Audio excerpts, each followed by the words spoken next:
ஓகேங்களா. கிரிமினல் கேசஸை பொறுத்த வரைக்கும் எஃப்ஐஆர் போடுவாங்க.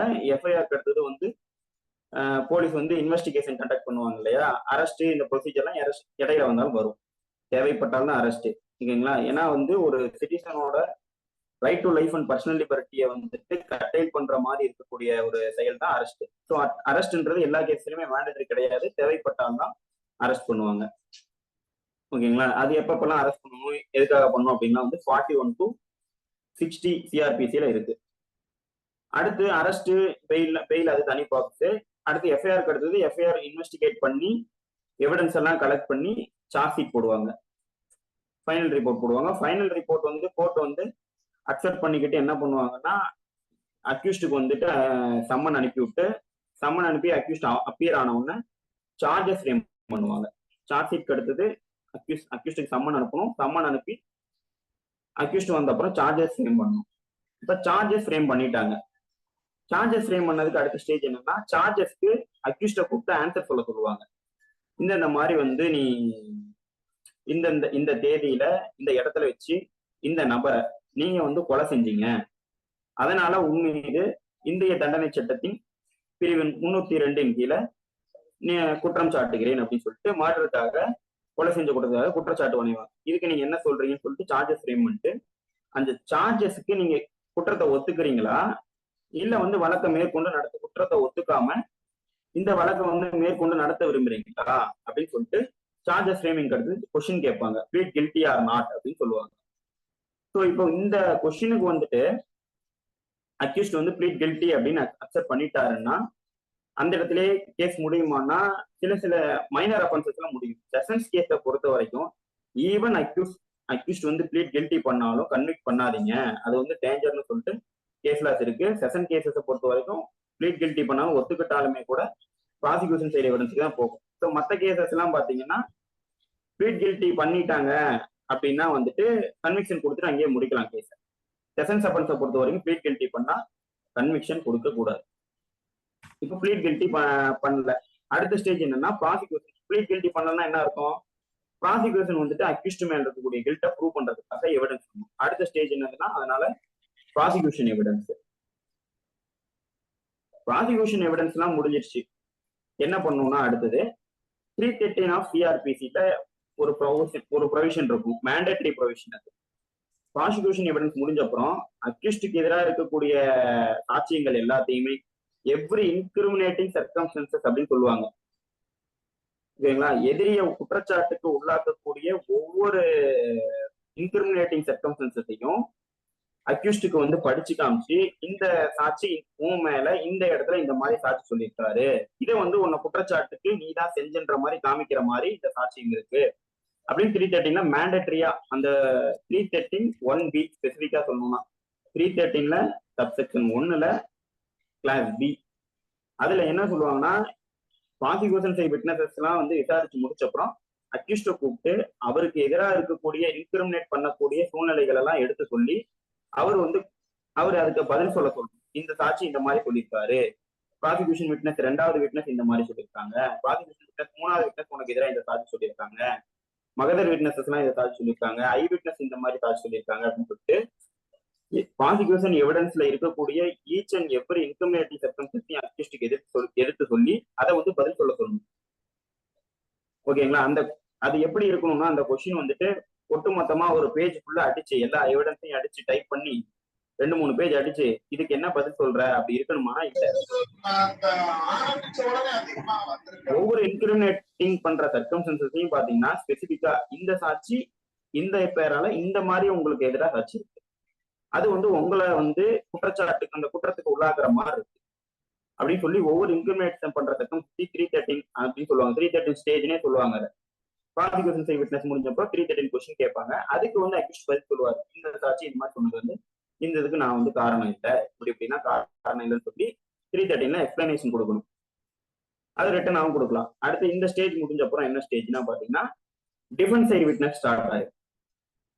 டிஃபென்ஸ் சைடு விட்னஸ் வந்து எப்ப வந்து கிரிமினல் கேஸை விடுவாங்கன்னா மோஸ்ட்லி விட மாட்டாங்க. ஏன்னா வந்து ப்ராசிக்யூஷன் இருக்கக்கூடிய விட்னஸ்ல இருக்கக்கூடிய டவுட்ஸை மட்டும் கிளப்பினாலே போதும். ஓகேங்களா. ப்ராசிக்யூஷன் இருக்கக்கூடிய அரசு தரப்பு சாட்சியில் இருக்கக்கூடிய சந்தேகங்களை மட்டும் எழுப்பி விட்டோம்னா அந்த சந்தேகங்களே என்னன்னா அரசு தரப்பு வழக்கை வந்து அரசு தரப்பு வந்து சந்தேகத்திடமின்றி எதிரிக்கு எதிரான குற்றச்சாட்டை நிரூபிக்கல அப்படின்னு காட்டுறதுக்கு போதுமானதாயிரும். ஸோ ப்ராசிக்யூஷன் விட்னஸ்ல வந்து நம்ம என்ன பண்ணுவோம், ஒவ்வொரு விட்னஸையும் கிராஸ் பண்ணுவோம். கிராஸ் பண்ணும்போது இந்த கொஸ்டின்ஸ் எல்லாம் கேட்டு இந்த சாட்சியங்கள்லாம் இப்படி இருக்கிறனால பாத்தீங்கன்னா அரசு தரப்பு வந்துட்டு எதிரிக்கு எதிரான குற்றச்சாட்டை நிரூபிக்கல அப்படின்னு நம்ம அந்த இடத்துலயே ப்ராசிக்யூஷனோட எவிடன்ஸ் எல்லாத்தையும் உடைச்சறதுனால டிஃபென்ஸ் சைடு விட்னஸ் மோஸ்ட்லி விட மாட்டாங்க கிரிமினல் கேஸ்ல. ஸோ தேவைப்பட்டால் விடலாம். நம்ம இப்போ ஒரு ப்ளீ ஆஃப் இன்சானிட்டி எடுக்கிறோம், நான் மர்டர் பண்ணது உண்மைதான், ஆனா நான் ஒரு அன்சவுண்ட் மைண்டா இருக்கேன் அப்படின்னா நம்ம டிஃபென்ஸ் சைடு விட்னஸ் விட்டு அதை ப்ரூவ் பண்ணலாம். ஸோ அந்த மாதிரி தேவைப்படும் சூழ்நிலைகள்ல மட்டும்தான் கிரிமினல் கேஸ்ல டிஃபென்ஸ் சைடு விட்னஸ் விடுவாங்க. மோஸ்ட்லி ப்ராசிக்யூஷன் எவிடன்ஸையே அசைல் பண்ணி பார்க்க தான் ட்ரை பண்ணுவாங்க. இதுக்கு அடுத்த ஸ்டேஜ் ஃபர்ஸ்ட் எஃப்ஐஆர் போட்டாச்சு, சார்ஜ் ஷீட் அடுத்தது வந்துட்டு இன்வெஸ்டிகேஷன் முடிஞ்சு சார்ஜ் ஷீட் போட்டாச்சு. சார்ஜ் ஷீட் போட்டு சம்மன் அனுப்பி அக்யூஸ்ட் கோர்ட்டுக்கு வந்த அப்புறம் சார்ஜ் ஷீட்ல காப்பீஸ் எல்லாம் கொடுத்தாச்சு. காப்பீஸ் எல்லாம் கொடுத்த அப்புறம் பாத்தீங்கன்னா சார்ஜஸ் ஃப்ரேம் பண்றதுக்கான ஸ்டெப் எடுத்தாச்சு. சார்ஜஸ் ஃப்ரேம் பண்ணியாச்சு. சார்ஜஸ் ஃப்ரேம் பண்ணிட்டு சார்ஜுக்கு ஆன்சர் வாங்கியாச்சு. அதுக்கு அடுத்து சார்ஜுக்கு ஆன்சர் வாங்கினப்ப அக்யூஸ்ட் வந்து சார்ஜில் இருக்கிறதெல்லாம் போய் நான் கொலை பண்ணேன்னு சொன்னனால ப்ராசிக்யூஷன் சைடு அதை ப்ரூவ் பண்றதுக்கு ஸ்டெப் எடுத்து ப்ராசிக்யூஷன் சைடு விட்னஸ்ன்ற ஸ்டேஜ் வருது. அது ப்ராசிக்யூஷன் விட்னஸ் முடிஞ்ச அப்புறம் 313ல ப்ராசிக்யூஷன் விட்னஸ்ல எதிர்க்கு எதிராக என்னென்ன இன்ஃபர்மேட் பண்ற சர்க்கம்ஸ்டன்ஸ் இருக்கோ அதெல்லாம் வந்து படிச்சு காமிச்சாச்சு. அதுக்கு வந்து அக்யூஸ்ட் வந்து மறுதளிக்கும் விதமா ஆன்சர் சொல்லிட்டாரு. இந்த மாதிரிலாம் இது வந்து ப்ராசிக்யூஷன் விட்னஸ்ல இருக்கக்கூடிய இதெல்லாம் வந்து பொய் சாட்சிகள் அப்படின்னு சொல்லிட்டு மறுதளிச்சிட்டாரு. அடுத்து டிஃபென்ஸ் சைடு விட்னஸும் தேவைப்பட்டா விட்டுருப்பாங்க, இல்லைன்னா விடாம இருப்பாங்க. ஸோ டிஃபென்ஸ் சைடு விட்னஸ் முடிஞ்சிடும். இது வந்து கிரிமினல் கேசஸ்ல வர ஸ்டேஜ். அதுக்கு அடுத்த ஸ்டேஜ் என்னன்னா கிரிமினல் கேஸ்ல எவிடன்ஸ் முடிஞ்ச உடனே சிவில் கேஸ் மாதிரியே ஆர்குமெண்ட்ஸ் கிடையாது ஜட்ஜ்மெண்ட். ஸோ ஜட்ஜ்மெண்ட்ல கிரிமினல் கேஸை பொறுத்த வரைக்கும் 2 இருக்கு. ஒன்னு கன்விக்ஷன், இன்னொன்னு அக்யூட்டல். எப்ப கன்விக்ஷன் கொடுப்பாங்க, எப்ப அக்யூட்டல் கொடுப்பாங்கன்னா ப்ராசிக்யூஷன் விட்னஸஸ் எல்லாம் எதிரிக்கு எதிரான குற்றச்சாட்டை சந்தேகத்திற்கு இடமின்றி நிரூபணம் செய்யும் இடமா பியாண்ட் ரீசனபிள் டவுட் வந்துட்டு அக்யூஸ்டுக்கு எதிரான கில்ட் ப்ரூவ் பண்ற மாதிரி ப்ராசிக்யூஷன் எவிடன்ஸ் இருந்துச்சுன்னா அக்யூஸ்ட வந்து கன்விக்ஷன் பண்ணிடலாம். பியாண்ட் ரீசனபிள் டவுட் ப்ரூவ் பண்ணிடலாம். இதான் இந்த பியாண்ட் ரீசனபிள் டவுட்னு சொல்றோம் இல்லையா, பியாண்ட் ரீசனபிள் டவுட் தான். எப்படி அதை பியாண்ட் ரீசனபிள் டவுட் எப்ப நம்ம எடுத்துக்கலாம் அப்படின்றத இந்த அப்ரிசியேஷன் ஆஃப் எவிடன்ஸ். அததான் இந்த 3 டெஃபினிஷன்லயும் சொல்றாங்க. அதுதான் எனக்கு ஒரு டேமேஜ் இருக்கு ரொம்ப. அததான் இந்த டெஃபினிஷன்லயும் ப்ரூவ்டு, டிஸ்ப்ரூவ்டு, நாட் ப்ரூவ்டுலயும் may proceed, shall proceed, can proceed இந்த 6 வார்த்தையை வச்சுதான் நாம இந்த எவிடன்ஸ் அப்ரிசியேட் பண்ணிதான் இது வந்து இந்த கேஸ் வந்து ப்ரூவ் ஆயிடுச்சா இல்லையா, இல்ல ப்ரூவ் பண்ணலையா அப்படின்னு முடிவு பண்ண போறோம். அந்த மாதிரி ப்ராசிக்யூஷன் எவிடன்ஸ் ப்ரூவ் பண்ணிட்டாங்க, பியாண்ட் ரீசன் ப்ரூவ் பண்ணிட்டாங்க அப்படின்னா வந்து அக்யூஸ்ட வந்து நம்ம வந்து கன்விக்ட் பண்ணிடலாம். இல்ல ப்ராசிக்யூஷன் எவிடன்ஸ் ப்ரூவ் பண்ணலனாலோ, அதாவது நாட் ப்ரூவ்டுனாலோ, இல்ல ப்ராசிக்யூஷன் எவிடன்ஸ் ப்ரூவ் பண்ணதை அக்யூஸ்ட் வந்து கிராஸ் மூலமா டிஸ்ப்ரூவ் பண்ணிட்டாருனாலோ, இல்ல டிஸ்ப்ரூவ் பண்ற அளவுக்கு ஒன்றும் பண்ணல, அதே போல வந்துட்டு நாட் ப்ரூவ் பண்ணாம இல்ல, ஆனா ப்ராசிக்யூஷன் விட்னஸஸ்ல அக்யூஸ்ட் வந்து டவுட்டை ரைஸ் பண்ணிட்டா போதும். ஏன்னா ப்ராசிக்யூஷன் தரப்புக்கு என்ன பர்டன் இருக்கு, எதிர்க்கு எதிரான குற்றச்சாட்டை வந்து அக்யூஸ்டுக்கு எதிரான குற்றச்சாட்டை வந்துட்டு பியாண்ட் ரீசனபிள் டவுட் ப்ரூவ் பண்ண வேண்டிய லைபிலிட்டி இருக்கு. நம்ம பியாண்ட் ரீசனபிள் டவுட்லாம் வந்து ப்ரூவ் பண்ணல, சம் டவுட்ஸ் இருக்கு ப்ராசிக்யூஷன் எவிடன்ஸ்ல அப்படின்னாலே அதுவே போதும். அந்த டவுட்டை ரைஸ் பண்ணிட்டோம்னாலே கிரிமினல் கேசஸை பொறுத்த வரைக்கும் போதும். இதுதான் வந்துட்டு stages of criminal case. Civil கேஸ்ல என்ன சொன்னேன், சம்திங் ஒரே ஒரு டைம் வந்துட்டு திரும்ப சொல்றேன். சிவில் கேஸை பொறுத்த வரைக்கும் பிளைண்ட், ஸ்டேட்மெண்ட், இஷ்யூ ஃப்ரேம் பண்ணுவாங்க. அடுத்தது blind side witnesses, defendant side witnesses, arguments, judgment. So இந்த அப்ரிஷியேட் எப்போ பண்ணுவாங்க, ஜட்ஜ்மெண்ட் ரைட் பண்றப்பதான் இந்த எவிடன்ஸ் எல்லாத்தையும் அப்ரிஷியேட் பண்ணக்கூடிய தேவை வருது. ஸோ இது எந்த ஸ்டேஜ்ல வருதுன்னா ஜட்ஜ்மெண்ட் ரைட் பண்ணப்ப ஜட்ஜுக்கு வந்து தேவை அப்ரிஷியேஷன் ஆஃப் எவிடன்ஸ். ஸோ நம்ம இப்போ வந்து டாபிக் உள்ள போறோம். இது வரைக்கும் சொன்னதுல யாருக்காவது ஏதாவது டவுட்ஸ் இருந்துச்சுன்னா கேட்கலாம், ஸ்பீடா போறோம்னான்னு சொல்லிடலாம். கரெக்டா இருக்கா? கரெக்டா இருக்குங்க சார். சார் கிரிமினல் அப்படின்னா சொல்லிருங்க. Sir yes ma'am. Sir criminal ப்ரொசீடிங்ஸ்ல வந்துட்டு லாஸ்டா சொன்னது மட்டும் சொல்லுங்க சார், கொஞ்சம் புரியல. லாஸ்டா சொன்னதுன்னா எந்த இடம் சொல்றீங்கம்மா? சார் பியாண்ட் ரீசனபிள் டவுட்னு சம்திங் சொன்னீங்க சார், அது எனக்கு கரெக்டா கேட்ச் எஸ் ஆகல. மேம், சொல்லிடுறேன். கிரிமினல் கேஸை பொறுத்த வரைக்கும் பியாண்ட் ரீசனபிள் டவுட் அப்படின்னா என்னன்னா, அதை தான் நான் எக்ஸ்பிளைனும் பண்ண போறேன். இனிமே தான் அதை ப்ரூவ்டு டிஸ்ப்ரூவ்ல எக்ஸ்பிளைன் பண்ண போறேன். நான் ஷார்ட்டா சொல்றேன். இப்போ வந்து நான் ப்ராசிக்யூஷன் எவிடன்ஸ் வந்து பாத்தீங்கன்னா, ஒரு ஒரு கன்ஃபர்ஷன் இருக்குன்னு வச்சுக்கோங்க. பேஸ்ட் ஆன் கன்ஃபர்ஷன் வந்து கன்விக்ஷன் கொடுக்கலாமான்னா, கன்ஃபர்ஷன்னா குற்ற ஏற்புரை. ஒரு குற்றத்தை அக்யூஸ்ட் வந்து அவரே அட்மிட் பண்ணிக்கிறாரு, அட்மிஷன் ஆஃப் கில்ட், அதுக்கு பேர் தான் வந்து கன்ஃபர்ஷன். கன்ஃபர்ஷன் வந்துட்டு சோல் பேசிஸ் ஆஃப் கன்விக்ஷனா இருக்கலாமா அப்படின்னா கண்டிப்பா இருக்கலாம். ஆனா அது வந்துட்டு என்ன இருக்குன்னா, பிலீவபிளா இருக்கணும், நம்பும்படியா இருக்கணும், கிரெடிபிளா இருக்கணும், ரிலையபிளா இருக்கணும். அப்படி ஒரு கன்ஃபர்ஷன் இருக்கு அப்படின்னா அந்த கன்ஃபர்ஷனை வச்சு கன்விக்ஷன் கொடுக்கலாமான்னா கொடுக்கலாம். ஆனா அந்த கன்ஃபர்ஷன் வந்துட்டு வாலண்டரியா இருக்கணும் இல்லையா?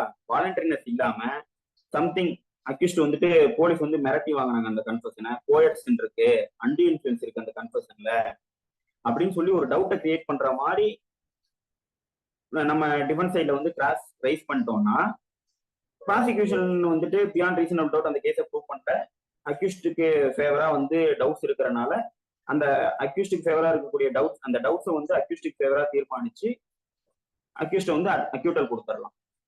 புரிஞ்சுங்களா? ப்ராசிக்யூஷன் எவிடன்ஸ்ல டவுட் ரைஸ் பண்ணும். ஓகே சார், தேங்க் யூ இது வந்து sir, one clear of sir. Explanation தான். இது நிறைய இல்லஸ்ட்ரேஷன்ஸ்ல எனி டவுட் ஒரு கேஸோட ஃபேக்ட்ஸை பொறுத்து ப்ராசிக்யூஷன் எவிடன்ஸ்ல டவுட்டை ரைஸ் பண்ணிட்டாலே கன்விக்ஷன் வந்து கொடுக்க முடியாது. ஸோ ஒவ்வொரு கேஸ்லயும் எது டவுட் அப்படின்றது வந்து question of fact.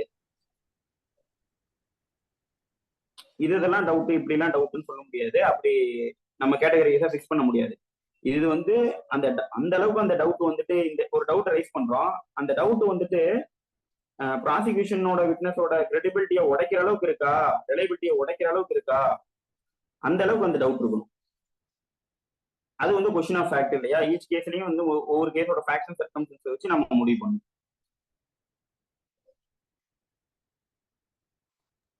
Okay sir. Okay ma'am. Sir, எனக்கு ஒரு டவுட் இருக்கு. ஜுடிஷியல் கன்ஃபெஷன் இருக்கு இல்லையா? இப்போ Yes, ma'am. ஜுடிஷியல் கன்ஃபெஷன் கொடுக்கும்போது sometimes what happens, someone does the crime இல்லையா, and someone does the crime and on that behalf of the person someone else confess that I have did this அப்படின்னு. அப்போ வந்துட்டு எப்படி அவங்க conviction கொடுக்க முடியும்? But here also the confession is judicial confession தானே?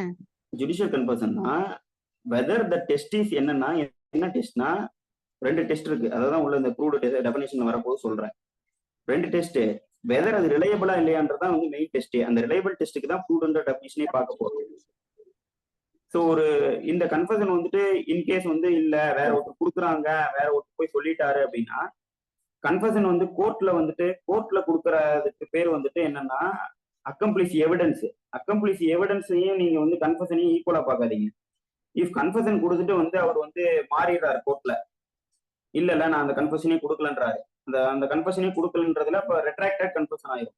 நான் கன்ஃபர்ஷன் கொடுத்துருப்பாரு ஃபர்ஸ்ட், அப்புறம் வந்து ஜுடிஷியல் கன்ஃபர்ஷன் நான் கொடுக்கல, இந்த மாதிரி வேற ஒருத்தர் தூண்டுதல் பேர்ல எனக்கு பணம் கொடுத்து என்ன போய் கோர்ட்ல கன்ஃபர்ஷன் கொடுக்க சொன்னாங்க, என்கிட்ட போலீஸ்ல போய் கன்ஃபர்ஷன் கொடுக்க, மேஜிஸ்ட்ரேட்ட போய் கன்ஃபர்ஷன் கொடுக்க சொன்னாங்கன்னு சொல்லிட்டு ஒரு ஜுடிஷியல் கன்ஃபர்ஷன் இருக்குதுன்னா, அந்த கன்ஃபர்ஷன் வந்து நாளைக்கு வந்து கோர்ட்ல வந்து மாறி சொல்றாரு, அந்த கோர்ட்ல இருக்கிற பேர் வந்துட்டு என்னன்னா அக்கம்ப்ளிஷோட எவிடன்ஸ். அக்கம்ப்ளிஷ் எவிடன்ஸ்ன்றது டிஃப்ரெண்ட், கன்ஃபர்ஷன் ஆஃப் அக்யூஸ்ட்ன்றது டிஃப்ரெண்ட். ரெண்டையும் ஒண்ணு பண்ணிக்க வேணாம். ஸோ ஜுடிஷியல் கன்ஃபர்ஷன் வச்சு if it is inspire the confidence of the court, கோர்ட்டோட கான்ஃபிடன்ஸை பெரும் வகையில் இருந்துச்சுன்னா அதுக்கு வந்து கன்விக்ஷன் கொடுக்கலாம்.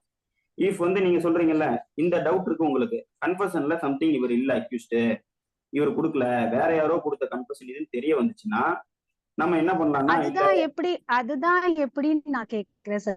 Suppose if someone comes and tells you that if I have committed a crime and I come and இப்போ நீங்க வந்து ரோபோட்டிக்கா வந்துட்டு do I have to do that the person who is giving judicial confession, do that person have to give the reason? Complete பண்ணிடுறேன், உங்களோட டவுட்டை வந்து பின்னாடி கேளுங்க. இது வந்து நான் சொல்லிட்டேன்ல, ஃபேக்ட்ஸ் அண்ட் சர்க்கம்ஸ்டன்ஸ் வச்சு முடிவு பண்ணணும். நீங்க இப்போ என்கிட்ட ஒரு ஃபேக்டை கொடுத்து ஜட்மெண்ட் சொல்லணும்னு சொல்றீங்க, நான் வந்து அதுக்கு 2 நிமிஷத்துல ஜட்மெண்ட் எழுத முடியாது இல்லையா?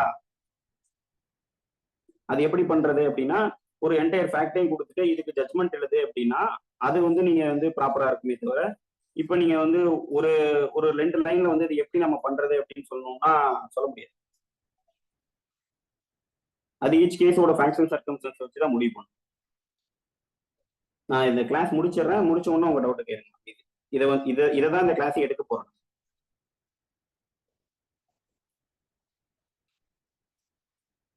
இது வரைக்கும் நான் சொன்னதுல ஏதாவது டவுட் இருக்கா?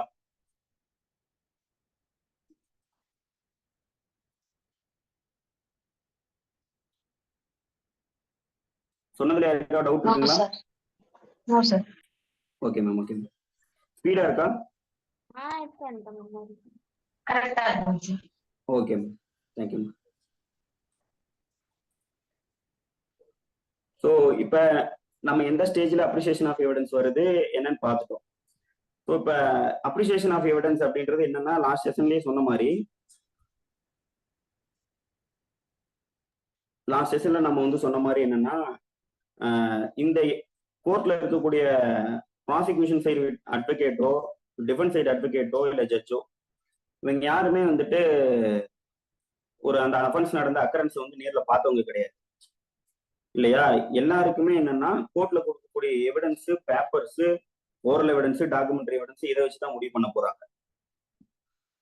சரி, இந்த ப்ராசஸ் எல்லாம் எதுக்கு இருக்குன்னா, அப்ரிசியேஷன் ஆஃப் எவிடன்ஸ் எதுக்கு இருக்குன்னா, to find out the truth. ஓகேங்களா? உண்மை என்ன, அல்டிமேட் ஆப்ஜெக்ட் என்னன்னா, கோர்ட் ஃபங்க்ஷன் ஆகிறதுக்கான ரீசனை எதுக்காக வந்து செயல்பட்டு இருக்கோம்னா, to find out the truth தான். அதே போல அப்ரிசியேஷன் ஆஃப் எவிடன்ஸ் நார்மலா என்ன சொல்லுவாங்கன்னா, நார்மலா ஒரு காமன் பார்லன்ஸ்ல எல்லாம் என்ன சொல்றதுன்னா, 1000 குற்றவாளிகள் வந்துட்டு தப்பிச்சிடலாம், ஒரு நிரபராதி கூட தண்டிக்கப்படக்கூடாது அப்படின்னு சொல்லுவாங்க.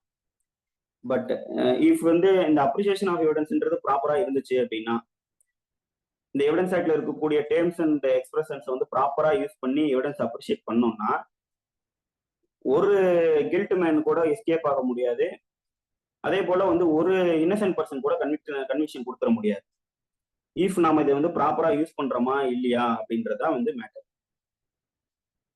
ஸோ இப்ப நம்ம சிவில் கேசஸ்ல வந்து ரெண்டு விதமான இது இருக்கு, பேர்டன் இருக்கு. ப்ராசிக்யூஷன் மேலையும் பிளைன்டிஃப் சைடு சிவில் கேஸ்லயும் சரி, கிரிமினல் கேஸ்லயும் சரி, ப்ரூவ் பண்றதுக்கு ரெண்டு விதமான இது இருக்கு. ஒரு 2 விதமான கேட்டகரி வச்சிருக்காங்க. ஒன்னு என்னன்னா, சிவில் கேஸை பொறுத்த வரைக்கும் ப்ரீபாண்டரன்ஸ் ஆஃப் ப்ராபபிலிட்டிஸ். இதை எழுதிக்கோங்க. சிவில் நான் வந்து அதை ஸ்டூடெண்டா டெஃபினேஷன் பண்ற போது டீப்பா சொல்றேன், இதை மட்டும் எழுதிக்கோங்க, நோட் பண்ணிக்கோங்க. சிவில் கேஸ்ல வந்து ப்ரூஃப் எந்த லெவல்ல இருக்கணும்னா, preponderance of probabilities.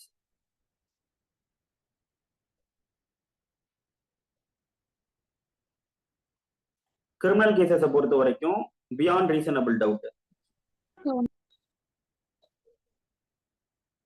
Hello sir. Yes ma'am.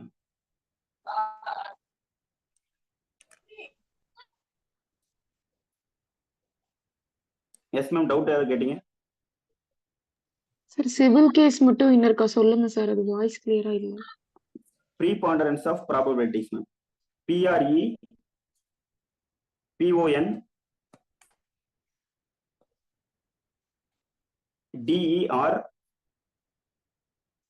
ANCE போட்டிருக்காங்க பாருங்க, சாட்ல போட்டிருக்காங்க பாருங்க. Preponderance of probabilities. கிரிமினல் கேசஸை பொறுத்த வரைக்கும் அக்யூஸ்டுக்கு எகென்ஸ்டான சார்ஜ் வந்து பியாண்ட் ரீசனபிள் டவுட் ப்ரூவ் பண்ணும். பேசிக்கா இதை எப்படி சொல்லலாம்னா, ப்ரீபாண்டரன்ஸ் ஆஃப் ப்ராபபிலிட்டிஸ்னா என்னன்னா, வெயிங் த எவிடன்ஸ் தான். எவிடன்ஸை எப்படி வெய் பண்றோம் அப்படின்ற மாதிரி தான். இந்த 2 சைட்லயும் இருக்கக்கூடிய எவிடன்ஸை பார்க்கும் போது எந்த சைடு எவிடன்ஸ் வந்துட்டு கொஞ்சம் பெட்டரா இருக்கு, ஹையர் டிகிரியா இருக்கு, பிளைன்டிஃப் சைடு எவிடன்ஸ் வந்து ஹையர் டிகிரியில இருக்கா, டிஃபரன்ஸ் சைடு எவிடன்ஸ் வந்து ஹையர் டிகிரியில இருக்கான்னு பார்த்துட்டு எந்த சைடு எவிடன்ஸ் வந்து ஹையர் டிகிரியில இருக்கோ அதை வச்சு டிசைட் பண்றது வந்து preponderance of probabilities. Beyond reasonable doubt அப்படின்னா அதுக்கான டேர்ம் எங்கேயாவது டெஃபைன் பண்ணிருக்காங்களா எவிடன்ஸ் ஆக்ட் அப்படின்னா, இந்த 2 டேர்மே வந்து எவிடன்ஸ் ஆக்ட்ல இருக்காது. இது வந்து கேஸ் லாஸின் அடிப்படையில வந்து வந்த டேம் தான் ரெண்டுமே. இந்த 2 டேர்மே எவிடன்ஸ் ஆக்ட்ல எங்கேயாவது இருக்குமானா எங்கேயும் இருக்காது. இது வந்து கேஸ் லாஸ் அடிப்படையில் அந்த கேஸ் லாஸ் சொல்றோம் பின்னாடி. So preponderance of probability criminal கேசஸை பொறுத்த வரைக்கும் beyond reasonable doubt. Beyond reasonable டவுட்னா என்னன்னா அதுவும் ப்ராபபிலிட்டி தான். அந்த ப்ராபபிலிட்டி எந்த அளவுக்கு இருக்கணும்னா ஹையர் டிகிரி ஆஃப் ப்ராபபிலிட்டியா இருக்கணும். ஹையர் டிகிரி ஆஃப் ப்ராபபிலிட்டினா ப்ராசிக்யூஷன் வந்து சிவில் கேசஸ்ல இருக்கிற மாதிரி இருக்கா இல்லாம அதை விட அந்த ப்ராபபிலிட்டி கொஞ்சம் அதிகமா இருக்கும். அதான் நம்ம என்ன சொல்றோம்னா பியாண்ட் ரீசனபிள் டவுட். எந்த ஒரு பிஞ்ச் டவுட் கூட வந்துடக்கூடாது ப்ராசிக்யூஷன் கேஸ் மேல. அப்படி அதான் பியாண்ட் ரீசனபிள் டவுட் சொல்றோம். அதை வந்து என்ன சொல்லலாம்னா higher degree of probability, but it need not be certainty. உறுதியா இதுதான் நடந்திருக்கும்னு சொல்றது வந்துட்டு பியாண்ட் ரீசனபிள் டவுட் கிடையாது. இந்த ப்ராபபிலிட்டி அதிகபட்ச அளவுல இப்படிதான் நடந்திருக்கணும் அப்படின்றதுதான் வந்துட்டு higher degree of probability beyond reasonable doubt. சரிங்களா? இப்ப வந்துட்டு இப்ப சொன்னேன் இல்லையா, கிரிமினல் கேசஸை பொறுத்த வரைக்கும் ப்ராசிக்யூஷன் வந்துட்டு அக்யூஸ்ட் அகேன்ஸ்டான சார்ஜஸை பியாண்ட் ரீசனபிள் டவுட் ப்ரூவ் பண்ணணும்னு சொன்னேன். சிவில் கேசஸ்ல வந்துட்டு ப்ரீபாண்டரன்ஸ் ஆஃப் ப்ராபபிலிட்டிஸ் அடிப்படையில் டிசைட் பண்ணணும், எந்த சைடு வந்துட்டு பெட்டரா இருக்கு ஒண்ணுக்கு ஒண்ணு அப்படின்றத பார்த்து டிசைட் பண்ணணும்னு சொன்னேன். ஸோ இது எந்த கேஸ்ல இருந்து எங்கிருந்து எமர்ஜ் ஆகுதுன்னா எவிடன்ஸ் ஆக்ட்ல இருக்கானா எவிடன்ஸ் ஆக்ட்ல இல்ல. ஆல்ரெடி சொன்ன மாதிரி கேஸ்ல சொல்ற நோட் பண்ணிக்கோங்க. Woolmington versus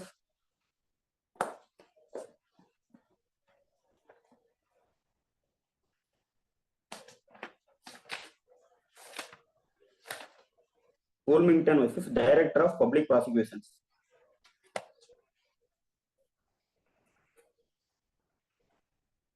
(1935) AC 462 House of Lord's.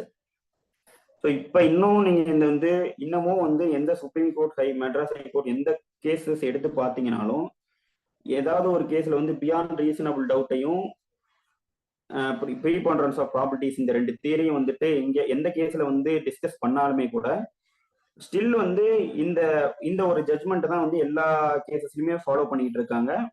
வூல்மிங்டன் versus Director of Public Prosecutions 1935 AC 462 House of Lords. சரிங்களா? ஸோ இதை பத்தி நீங்க டீட்டெயிலா தெரிஞ்சுக்கணும்னா இந்த கேஸ் எடுத்து பார்த்துக்கலாம். ஸோ இப்போ நம்ம என்னன்னு பார்த்துட்டோம்னா எந்த அளவுக்கு சிவில் கேசஸ்லையும் கிரிமினல் கேசஸ்லையும் அந்த ப்ரூஃப் இருக்கணும், எந்த லெவலில் ப்ரூஃப் இருக்கணும், அந்த லெவல் ஆஃப் ப்ரூஃப் என்னன்னு பார்த்துட்டோம். ஸோ இப்போ ப்ரூஃப் பண்றது எப்படி, எந்த எவிடன்ஸ்லாம் விட்டு ப்ரூவ் பண்ணலாம் அப்படின்னு பார்த்தோம்னா அது எவிடன்ஸ் ஆக்ட் 1860 என்ன இருந்துச்சுன்னா 5 to 55 ஃபாலோ பண்ணி இந்த எவிடன்ஸ்லாம் கொடுக்கலாம்னு சொல்லி ரெலவன்சி ஆஃப் ஃபேக்ட்ஸ் இருந்துச்சு. Evidence section 5 of evidence act என்ன சொல்லுச்சுன்னா 1860 வச்சே நான் சொல்றேன். இப்போ அது 1860 செக்ஷன் 5 இருந்த செக்ஷன் தான் இப்போ செக்ஷன் 3 இருக்கு. அடுத்த செக்ஷன் 3 போடு.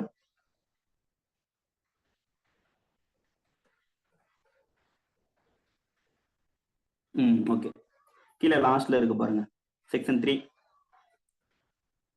Evidence may be given in any suit or proceeding the existence or non-existence of fact in issue and of such other facts as are hereinafter declared to be relevant and of no others.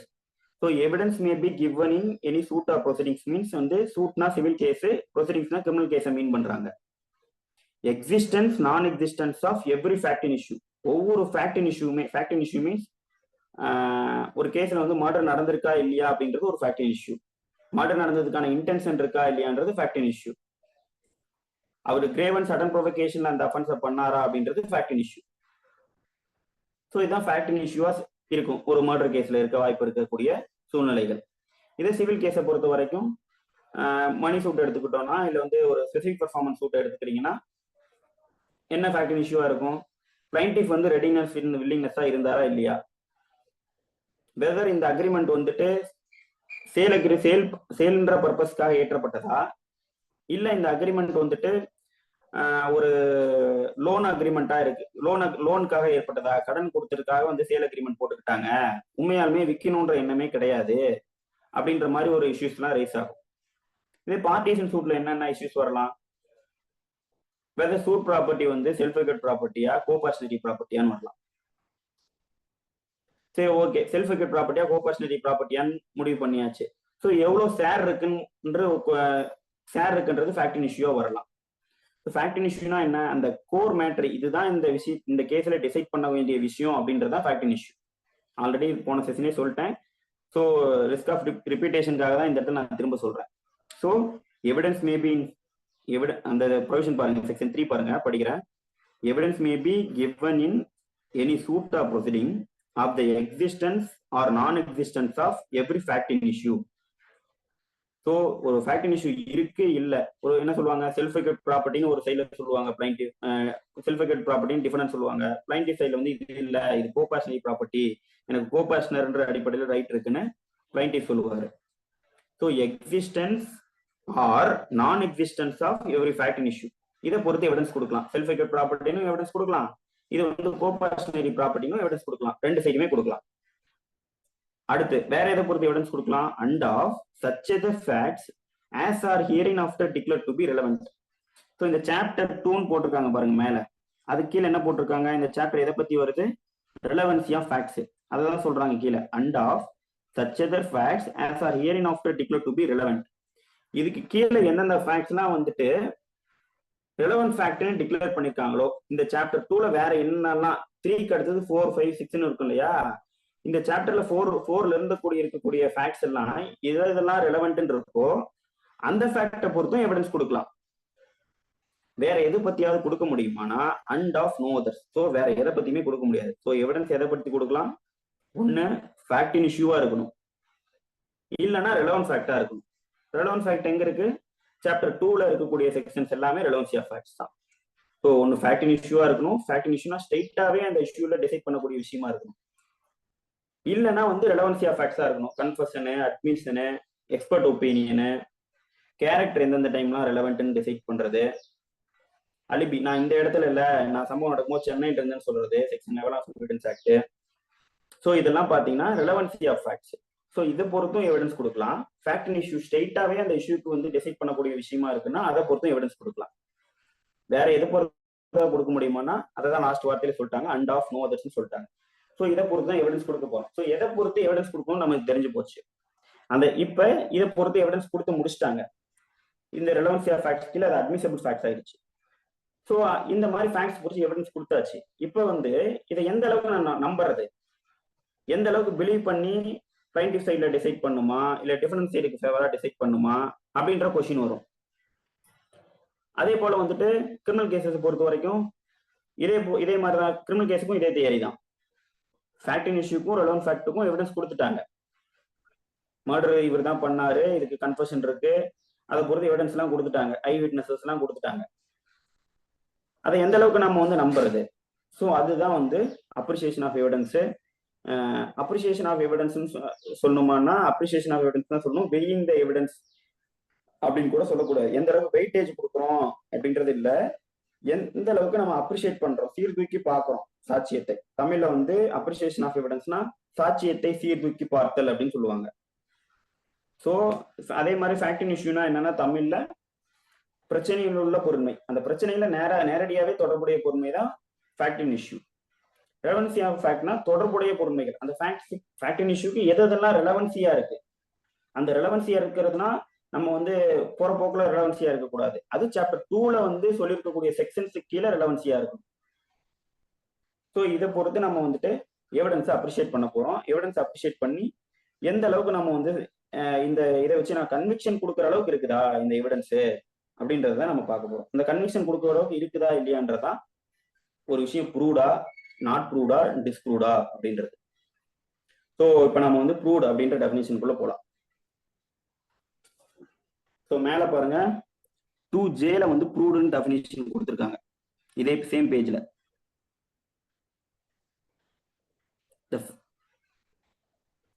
இந்த proved definition வந்து யாராவது ஸ்லோவா படிங்களேன்.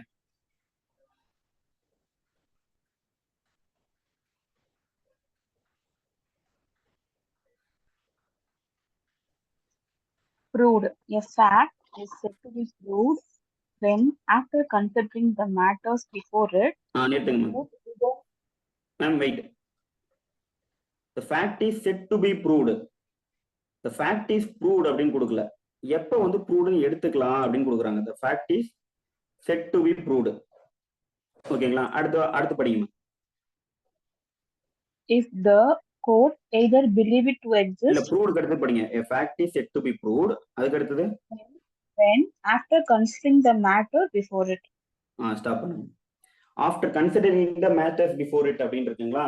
என்ன மேட்டர்ஸ்லாம் consider பண்ணும்? ஏன் வந்து நம்ம எதை வச்சு வந்துட்டு அப்ரிசியேஷன் ஆஃப் எவிடன்ஸ் பண்றோம்? எவிடன்ஸ் வச்சு தான் பண்றோம். ஏன் இந்த இடத்துல நம்மகிட்ட என்னன்னு சொல்லலைன்னா after considering the evidence before it அப்படின்னு கொடுத்துருக்காங்களா? இல்ல, after considering the matters before it. என்னென்னலாம் மேட்டர்ஸ்? எவிடன்ஸ் மட்டும் மேட்டர்ஸ்ன்றதுல வருமானா? இல்ல. இப்ப நான் சொன்னேன் இல்லையா, என்னென்ன விஷயங்கள்லாம் வருமோ, அதாவது 313 கொஸ்டின் கூட ஆஃப்டர் கன்சிடரிங் 313 கொஸ்டின்ல இருக்கக்கூடிய ஆன்சர் வந்து எவிடன்ஸா எடுத்துக்க முடியுமா? எடுத்துக்க முடியாது. ஆனா எதுவா எடுத்துக்கலாம்னா இந்த டேர்ம்ல இருக்கக்கூடிய மேட்டர்ஸ் அப்படின்ற டெஃபினேஷனுக்குள்ள வந்துடும். ஓகேங்களா? After considering the matters before it அப்படின்ற டேம்குள்ள வந்துடும். வேற எதெல்லாம் இந்த மேட்டர்ன்ற டேம்குள்ள வரும்னா, இப்போ 313 கொஸ்டின் வரும் அப்படின்னு சொல்லியாச்சு. இப்போ மெட்டீரியல் ஆப்ஜெக்ட் இருக்கு. எவிடன்ஸ்னா எவிடன்ஸோட டெஃபினேஷன் என்னென்ன எவிடன்ஸ் இருக்கு? ஓரல் எவிடன்ஸ் இருக்கு, டாக்குமெண்ட்ரி எவிடன்ஸ் இருக்கு, எலக்ட்ரானிக் எவிடன்ஸும் இப்போ டாக்குமெண்ட்ரி எவிடன்ஸ்லயே வந்துருச்சு. So oral evidence, documentary evidence, இது ரெண்டு மட்டும்தான் எவிடன்ஸ் ஆக்ட்ல இருக்கக்கூடிய எவிடன்சஸ். அப்போ மெட்டீரியல் ஆப்ஜெக்ட்லாம் வந்துட்டு கலெக்ட் பண்றாங்க இல்லையா? ஒரு மெட்டீரியல் ஆப்ஜெக்ட்னா என்னன்னா, ஒரு சம்பவம் நடந்த இடத்துல கொலை செய்ய பயன்படுத்தப்பட்ட துப்பாக்கி இதுதான் அப்படின்னு ரெக்கவர் பண்றாங்க, கொலை செய்ய பயன்படுத்தப்பட்ட கத்தி இதுதான் சொல்லி அதை கண்டுபிடிச்சு எடுத்துட்டு வராங்க. ஸோ இதெல்லாம் என்னன்னா மேட்டர்ஸ் அப்படின்ற டேம்குள்ள வந்துடும். 313 கொஸ்டினுக்கு ஆன்சர் பண்றதும் மேட்டர்ஸ்ன்ற டெஃபினிஷனுக்குள்ள வந்துடும். இப்போ வேற எதெல்லாம் வரும் மேட்டர்ஸ்ன்ற இதுக்குள்ள? மீனிங் அந்த வேர்டு மேட்டர்ஸ்ன்ற வேர்டுக்குள்ள வேற எதெல்லாம் வரும்னா, இப்போ டெமனர் ஆஃப் விட்னஸ் அப்படின்னு சொல்லுவோம். சாட்சி வந்துட்டு ஓரலா ஒரு விஷயத்த சொல்லிட்டே வராரு, அதை ரெக்கார்ட் பண்றாங்க. விட்னஸ் சொல்லக்கூடிய ஓரலா சொல்லக்கூடிய விஷயங்கள் தான் நீதிமன்றத்தில் ஆஜராகி ஓரலா சொல்லக்கூடிய விஷயங்கள் தான் வந்துட்டு ஓரல் எவிடன்ஸ். அடுத்து டாக்குமெண்ட்ரி எவிடன்ஸ்னா என்ன? For the purpose of inspection of the court, நீதிமன்றத்தின் ஆய்வுக்காக நீதிமன்றத்தில் சமர்ப்பிக்கப்படும் ஆவணங்கள் இருக்கு இல்லையா, அதெல்லாம் வந்து டாக்குமெண்ட்ரி எவிடன்ஸ் சொல்றோம். ஸோ இப்போ டாக்குமெண்ட்ரி எவிடன்ஸ் இருக்கு, ஓரல் எவிடன்ஸ் இருக்கு. ஓரல் எவிடன்ஸ் கொடுக்கும்போது என்ன பண்றாருன்னா, ஒரு சாட்சி வந்து ஒரு ஒரு என்ன சொல்றது, அவர் வந்து நார்மலான மனநிலையிலேயே இல்லை. அவர் வந்து ஒரு என்ன சொல்றது, ஒரு பைத்தியம் மாதிரி பேசுறாரு. அவர் சொல்ற ஒவ்வொரு விஷயமும் பாத்தீங்கன்னா நார்மல் காமன் மேன் சொல்ற மாதிரியே இல்லை. ஒரு சாட்சி சொல்ற விதமே, ஜட்ஜை திடீர்னு எதிர்த்து பேசுறாரு, கத்துறாரு, திடீர்னு அழுகுறாரு. ஸோ வந்து அவரோட டெமனர் இருக்கு இல்லையா, டெமனர்னா என்னன்னா நடத்தை. இப்ப நடத்தையும் நம்ம என்ன நோட் பண்ணுமானா நோட் பண்ணும். ஸோ இது வந்து இதுவும் என்ன ஆயிடும், இந்த டைம்குள்ள மேட்டர்ஸ் அப்படின்ற டைம்குள்ள வந்துடும். So when a fact is said to be proved after considering the evidence before it கிடையாது, after considering the matters before it. matters before it is na, for example demeanor of witnessனா சாட்சியின் நடத்தை. அடுத்து material object, சான்று பொருட்கள் கொடுக்குறோம். அது 313ல question கேட்பாங்கன்னு ஸ்டார்டிங்லேயே சொன்னேன், இந்த ஸ்டேஜ்ல கேட்பாங்க. அந்த 313ல சொல்லக்கூடிய ஆன்சர்ஸ் இது எல்லாத்தையும் கன்சிடர் பண்ணி தான் வந்து ஒரு விஷயம் வந்து ப்ரூவ்டா இல்லையா அப்படின்னு சொல்லி நம்ம முடிவு பண்ணணும். இப்போ வந்து இந்த டெமனர் ஆஃப் விட்னஸ் ரெக்கார்ட் பண்ணும் அப்படின்றதெல்லாம் பார்த்தீங்கன்னா எங்க இருக்குன்னா பார்த்தீங்கன்னா சிவில் கேஸ்லையும் சரி, கிரிமினல் கேஸ்லையும் சரி. ஏன் அதை டெமனரை ரெக்கார்ட் பண்ண சொல்றாங்கன்னா, இப்போ ஒரு வேளை வந்து அந்த சாட்சி வந்து ஒரு சொல்றாருன்னா அவர் சொல்றதெல்லாம் ரெக்கார்ட் பண்ணிடுவாங்க எழுத்துப்பூர்வமா. இன்னைக்கு ஒரு ஜட்ஜ் இருப்பாரு, அவர் சொல்றதெல்லாம் நல்லா, நாளைக்கு அதை எடுத்து படிச்சு பார்த்தோம்னா இன்னொரு ஜட்ஜுக்கு வந்துட்டு அந்த சாட்சிக்குள்ள இருக்கும் போது எந்த மனநிலையில சாட்சி சொல்லலான்ற விஷயம்லாம் தெரியாம போயிடும். அப்ப அந்த அவரோட நடத்தையும் நோட் பண்ணணும் அப்படின்னு சொல்லிட்டு சிபிசியை பொறுத்த வரைக்கும் டெமனர் ஆஃப் விட்னஸ் ரெக்கார்ட் பண்றதுக்கான ப்ரொவிஷன் என்னன்னா, ஆர்டர் 18 ரூல் 12 சிவில் கேசஸ்ல. கிரிமினல் கேசஸ்ல பாத்தீங்கன்னா 280 சிஆர்பிசி. இந்த சிஆர்பிசினா 1973 சிஆர்பிசில செக்ஷன் 280. இதை என்ன போட்டுருவாங்கன்னா டெமனர் ஆஃப் விட்னஸை நோட் பண்ணணும் அப்படின்னு கொடுத்துருப்பாங்க. ஸோ இந்த மேட்டர்ஸ் எல்லாத்தையும் கன்சிடர் பண்ணி தான் ஒரு விஷயத்த ப்ரூவ்டா இல்லையா அப்படின்னு முடிவுக்கு வரணும். ஸோ அடுத்து நானே படிக்கிறேன், ஸ்லோவா தானே படிக்கிறேன். The court either believes it to exist. அந்த மேட்டர்ஸ் எல்லாம் கன்சிடர் பண்ணிட்டு ஃபர்ஸ்ட் தியரி என்னன்னா, court either believes it to exist. Court believe பண்ணணும். கோர்ட் என்ன பண்ணணும், நம்பணும். என்ன நம்பணும், இது இவ்வளவு ஸ்லோவா போறேன், ஏன் இந்த வார்த்தை இன்டர்பிரேஷன் கொடுக்குறேன்னா, நீங்க நாளைக்கு civil judgment writing, criminal judgment writing படிக்கிற அந்த ஜட்மெண்ட் எழுதுறப்ப இந்த தியரியை கரெக்டா தெரிஞ்சு வச்சிருந்தீங்கனாலே நீங்க மேனேஜ் பண்ணிடலாம் மோஸ்ட்லி. எந்த அளவுக்கு நம்ம வந்து வெயிட்டேஜ் கொடுக்கணும், எந்த விட்னஸ்க்கு எப்படி வெயிட்டேஜ் கொடுக்கணும் அப்படின்னு இந்த ப்ரூவ்டுன்ற டெஃபினேஷன், டிஸ்ப்ரூவ்டுன்ற டெஃபினேஷன் வச்சு ஆன்சர் எழுதிட்டு போயிடலாம், ஜட்மெண்ட்டுக்கு முடிவுக்கு வந்துடலாம். ஏன்னா இதை வச்சுதான் ஒரு விஷயம் ப்ரூவ்னாதான் அந்த கேஸை நீங்க வந்து அலோவ் பண்ணுமா டிஸ்மிஸ் பண்ணுமான்னு முடிவு பண்ண போறீங்க. நாட் ப்ரூவ்னா தான் அதை அலோவ் பண்ணுமா டிஸ்மிஸ் பண்ணுமான்னு முடிவு பண்ண போறீங்க. ஸோ இந்த டேம் வந்து நம்ம வந்து டீடைலா ஈச் வேர்ட் பை வேர்ட் தெரிஞ்சு வச்சுக்கிறது தான் நம்மளுக்கு வந்துட்டு நல்லது. Court either believes it to exist. Court நம்பணும் இது வந்து இப்படிதான் இருக்கு அப்படின்னு சொல்லி நம்பணும். இதுக்கு ஒரு இல்லஸ்ட்ரேஷனா இந்த செக்ஷனை படிச்சு காமிச்சிட்டு சொல்றேன். Or considers its existence so probable. இது வந்து 6. இதுல வந்து 2 டெஸ்ட் கொடுத்துருக்காங்க. ஒன்னு கோர்ட்டுக்கான believe test. First court either believes it to exist, இது நடந்திருக்கும், கோர்ட் நம்பணும். ஆர் கன்சிடர்ஸ் இட்ஸ் எக்ஸிஸ்டன்ஸ், அந்த எக்ஸிஸ்டன்ஸ் இருக்குன்றது சோ ப்ராபபிள் தட். இந்த ப்ராபபிள்ன்ற வேர்ட் இருக்கு இல்லையா, இதை நீங்க நல்லா அண்டர்லைன் பண்ணிக்கோங்க. இதுலதான் நான் என்ன சொன்னேன்னா, சிவில் கேஸை பொறுத்த வரைக்கும் ப்ரீபாண்டரன்ஸ் ஆஃப் ப்ராபபிலிட்டிஸ், கிரிமினல் கேஸை பொறுத்த வரைக்கும் பியாண்ட் ரீசனபிள் டவுட்னு சொன்னேன். அந்த பியாண்ட் ரீசனபிள் டவுட்டுக்கு மீனிங் என்ன சொன்னேன், ஹையர் டிகிரி ஆஃப் ப்ராபபிலிட்டின்னு சொன்னேன். ஸோ அந்த டிகிரி ஆஃப் ப்ராபபிலிட்டியில சிவில் கேசஸ்ல எப்படி இருக்கணும், கிரிமினல் கேஸ்ல எப்படி இருக்கணும்னு சொல்லிட்டு ஜட்மெண்ட்ல சொல்லிட்டாங்க. அந்த ப்ராபபிள்ன்ற வேர்டை வந்து எப்படி அவங்க இன்டர்பிரேஷன் இந்த உல்மிங்டன் கேஸ்ல கொடுத்துருக்காங்கன்னா, இந்த வேர்டை தான் எடுத்து போட்டு இன்டர்பிரேஷன் பண்ணிருக்காங்க. இந்த ப்ராபபிளை வந்து சிவில் கேஸுக்கும் கிரிமினல் கேஸுக்கும் நீங்க ஈக்குவலா பார்க்காதீங்க. கிரிமினல் கேஸ்ல ஹையர் டிகிரி ஆஃப் ப்ராபபிலிட்டி வைங்க, பியாண்ட் ரீசனபிள் டவுட் ப்ரூவ் பண்ணுங்க. சிவில் கேஸஸ்ல பொறுத்த வரைக்கும் அந்த அளவுக்குலாம் வேணாம், ப்ரீபாண்டரன்ஸ் ஆஃப் ப்ராபபிலிட்டிஸ் 2 சைடுல வந்து எந்த சைடு வெயிட்டேஜ் இருக்குமோ அந்த சைடுக்கு ஹையர் டிகிரி ப்ராபபிலிட்டி இருக்குமோ அந்த சைடு கொடுத்துட்டு போங்க அப்படின்றதா வந்துட்டு considers its existence so probable that a prudent man ought. Prudent மேன்னா ஒன்றும் இல்லை, ஒரு காமன் சென்ஸ் இருக்கக்கூடிய காமனான ஒரு மேன் தான் வந்து ப்ரூடன்ட் மேன் அப்படின்றது. பகுத்தறிவுக்கு வந்து இப்படிதான் இருக்கும் அப்படின்னு சொல்லி முடிவுக்கு வரக்கூடிய சக்தி இருக்கக்கூடிய மனிதன் தான் ப்ரூடன்ட் மேன். சரிங்களா? considers its existence so probable that a prudent man ought under circumstances of the particular case. அந்த குறிப்பிட்ட வழக்கோட சூழ்நிலைகள்ல இந்த மாதிரி தான் ஒரு prudent man செயல்படுவான். to act upon supposition that it exists. supposition means ஊகம். எந்த ஊகத்தின் அடிப்படையில prudent man செயல்படுவான் அப்படின்னா, அந்த ப்ரூடன் ஒரு சாதாரண அறிவுள்ள மனிதன் ஒரு விஷயத்த நம்புவான், ஒரு வழக்கோட சூழ்நிலைகளை வச்சு ஒரு விஷயத்த நம்புவான்னா அந்த விஷயத்த நீங்க என்னவா எடுத்துக்கோங்க, செட் டு பி ப்ரூவ்டா எடுத்துக்கோங்க அப்படின்றாங்க. சோ ப்ரூவ்டுன்ற ஒரு விஷயத்துக்கு நம்ம வந்து கோர்ட் முடிவு போறதுக்கு முன்னாடி 2 விஷயத்த பார்க்கணும். ஒண்ணு, எஸ் மேம் சொல்லுங்க.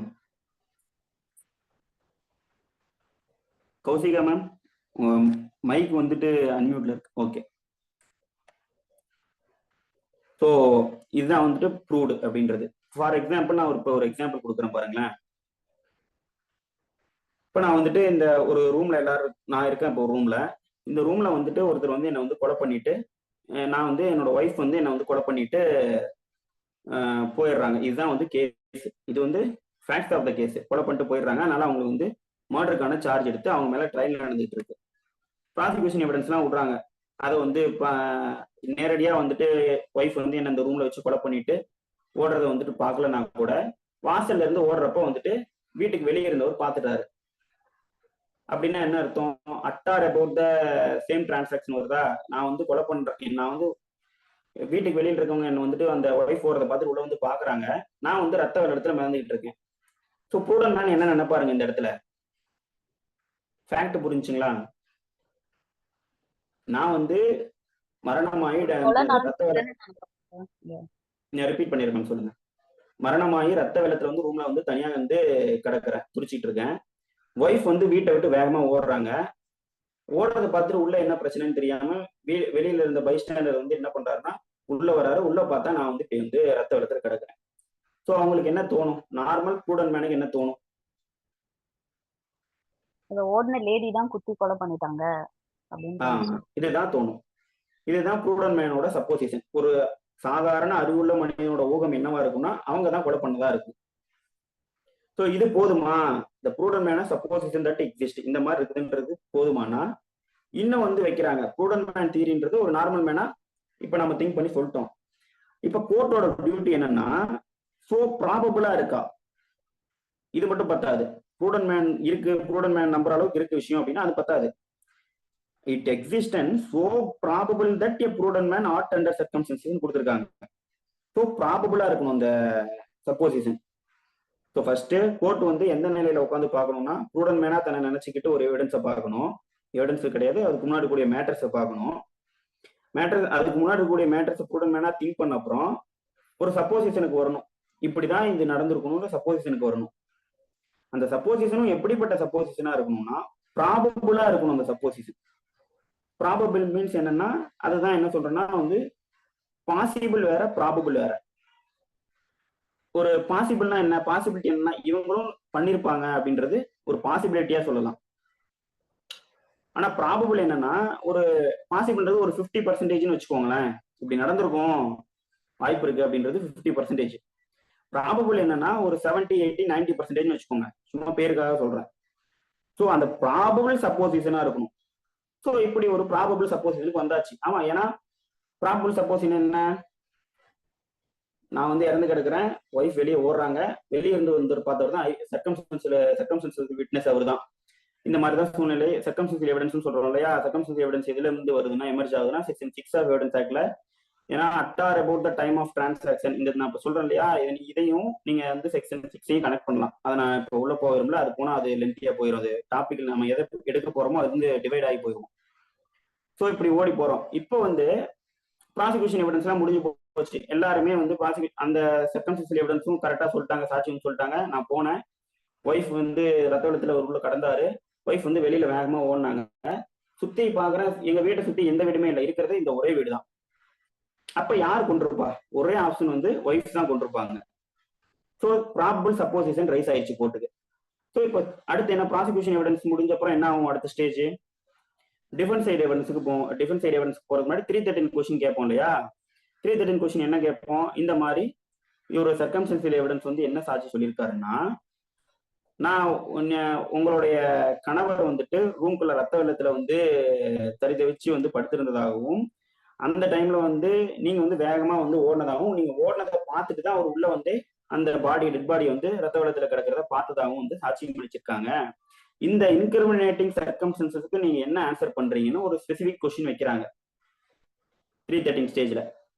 இந்த 313க்கு அவங்க அந்த ஒய்ஃப் என்ன எக்ஸ்பிளனேஷன் கொடுக்குறாங்கன்னா, ஆமா நான் வந்து ஹஸ்பண்ட் ரத்த வெள்ளத்துல கிடந்தது உண்மைதான், அவர் வந்து வெளியில் நின்று நான் ஓடும் போது என்னை வெளியில பார்த்தது உண்மைதான். ஆனா நான் எதுக்கு ஓடனேன்னா, நான் போய் ஆம்புலன்ஸை கூட்டிட்டு வரதுக்காக, எங்க வீட்டு பக்கத்துல தான் ஹாஸ்பிட்டல் இருக்கு, டக்குன்னு போனா ஆம்புலன்ஸ் கூட்டு வந்துடும், அதுக்காக ஆம்புலன்ஸை கூட்டு வரதுக்காக ஓடினேன் இப்படின்னு சொல்லிட்டு என்ன பண்றாங்க 313ல ஒரு எக்ஸ்பிளனேஷன் கொடுக்குறாங்க. ஸோ இந்த எக்ஸ்பிளனேஷன் என்ன இருக்குன்னா, இதுதான் இந்த மேட்டர்ஸ் அப்படிங்கிற ஒரு இது வந்து எவிடன்ஸ் அப்படின்னா 313ல வந்து இந்த ஒய்ஃப் கொடுத்துருக்காங்க இல்லையா, கொடுத்த எக்ஸ்பிளனேஷன்றது 313 கொஸ்டினுக்கு பண்ற ஆன்சர் எல்லாம் வந்து எவிடன்ஸா எடுத்துக்க கூடாதுன்னு நிறைய ஜட்மெண்ட்ஸ் இருக்கு. ஆனா இந்த எக்ஸ்பிளனேஷனை வந்துட்டு எந்த டைமுக்குள்ள நம்ம கொண்டு வரலாம்னா, considering the matters before it அப்படின்னு கொண்டு வரலாம். ஒருவேளை அந்த இது என்னது அந்த போயிட்டு அவங்க அந்த ஆம்புலன்ஸ் கூட்டு வந்தது உண்மையா இருக்கும் பட்சத்தில் அந்த 313 கொஸ்டினையும் என்ன பண்ணலாம், கன்சிடர் பண்ணி அந்த இது அவங்க சொன்னாங்க இல்லையா அந்த எக்ஸ்பிளனேஷன், அதுவும் ப்ராபபிளா இருக்கு, அதுவும் ப்ரூடன் மேன் வந்து இந்த சப்போசிஷனுக்கு இது வந்து நம்பும்படியா இருக்கு அப்படின்னா இந்த விஷயத்தை வந்துட்டு ப்ரூவ்டா எடுத்துக்கலாம். ஓகேங்களா, இதுதான் ப்ரூவ்டுக்கான டெஃபினிஷன். ஸோ ப்ரூவ்டுனா வந்து 2 டேர்ம் இருக்கு, 2 செக்மெண்டா பிரிக்கிறாங்க ப்ரூவ்டுன்ற டெஃபினிஷனை. ஃபர்ஸ்ட் செக்மெண்ட் என்னன்னா கோர்ட் நம்பணும். கோர்ட் வந்து இந்த ஃபர்ஸ்ட் செக்மெண்ட்ல தான் வந்து பிலீவ் இட் டு எக்ஸிஸ்ட்னு இருக்கும், கோர்ட் நம்பணும்னு இருக்கும். ரெண்டாவதுல பாத்தீங்கன்னா பிலீவ்ன்ற வேர்டே இருக்காது, ப்ரூடன் மேன் நம்பும்படியா இருக்கணும், ப்ரூடன் மேன் வந்து பிலீவ் பண்ணணும்னு இருக்காது. ப்ரூடன் மேன் என்ன வரணும், ஒரு சப்போசிஷனுக்கு வரணும். அந்த சப்போசிஷன் எந்த அளவுக்கு இருக்கணும், சோ ப்ராபபிளா இருக்கணும். புரிஞ்சுங்களா? ஸோ அதுவும் எப்படிப்பட்ட ஃபேக்டா இருக்குன்னா, a fact is said to be proved தான், the fact is proven எடுத்துக்க முடியாது. ஏன்னா நம்ம கோர்ட்ன்றது என்ன மட்டும் தான் பண்றது, நத்திங் பட் கெஸ் ஒர்க் மட்டும் தான் பண்ணிட்டு இருக்கு. இதுதான் ப்ரூவ்ட நிரூபிச்சிட்டாங்கன்னு எந்த கேஸ்லயுமே நம்ம 100% சொல்ல முடியாது. 90%, 80% ரீச் ஆயிடுச்சுனால இந்த மேட்டர் வந்து செட் டு பி ப்ரூவ்டு தான். 100% வர முடியுமானா 100% வரணும்னா நம்ம என்ன பண்ணணும்? ஜட்ஜும் வந்து ப்ராசிக்யூஷன் அட்வொகேட்டும் டிஃபென்ஸ் சைட் அட்வொகேட்டும் தான் போய் அக்கரன்ஸ் பேச நின்று சம்பவத்தை பார்த்துட்டு இருந்திருக்கும். ஸோ அதனாலதான் என்ன யூஸ் பண்றாங்கன்னா a fact is said to be ப்ரூவ்டுன்னு யூஸ் பண்றாங்க. எ ஃபேக்ட் இஸ் ப்ரூவ்டுன்னு யூஸ் பண்ணல. So a fact is said to be proved. திரும்ப டெஃபினிஷன் படிக்கிறேன், பொறுமையா பார்த்துக்கோங்க. A fact is said to be proved when after considering the matters before it. So அந்த matters எல்லாத்தையும் பார்த்துட்டு the court either believes it to exist, கோர்ட்டை நம்பணும், அல்லது மோஸ்ட் ஆஃப் த கேஸ்ல கோர்ட் எந்த ஆப்ஷனை சூஸ் பண்ணினா ப்ரூடன்ட் மேன் தியரி தான் யூஸ் பண்ணணும். கோர்ட்டை வந்து நம்பிட்டு போயிடக்கூடாது. ப்ரூடன்ட் மேன் டெஸ்டையும் வச்சு பார்க்கணும். Or considers its existence so probable that a prudent man ought under the circumstances of the particular case to act upon the supposition that it exist. So normal prudent man வந்து ஒரு விஷயத்த நம்புவான்னா, நம்பும்படியா இருக்குதுன்னா, அந்த நம்பும்படியா ஒரு விஷயத்துக்கு ஒரு ஊகத்துக்கு வருவானா, நம்பும்படி கிடையாது, நார்மல் ப்ரூடன்ட் மேன் வந்து ஒரு ஊகத்துக்கு சப்போசிஷனுக்கு வருவானா, அந்த சப்போசிஷன் வந்து ப்ராபபிள் சப்போசிஷனா இருக்குதுன்னா அந்த மேட்டர் நம்ம வந்து ப்ரூவ்டு அப்படின்னு எடுத்துக்கலாம். இது புரிஞ்சுங்களா? இது புரிஞ்சுன்னா டிஸ்ப்ரூவ்டும் நாட் ப்ரூவ்டும் வந்து ஒண்ணுமே கிடையாது, அதோட ஃபாலோ அப் தான்.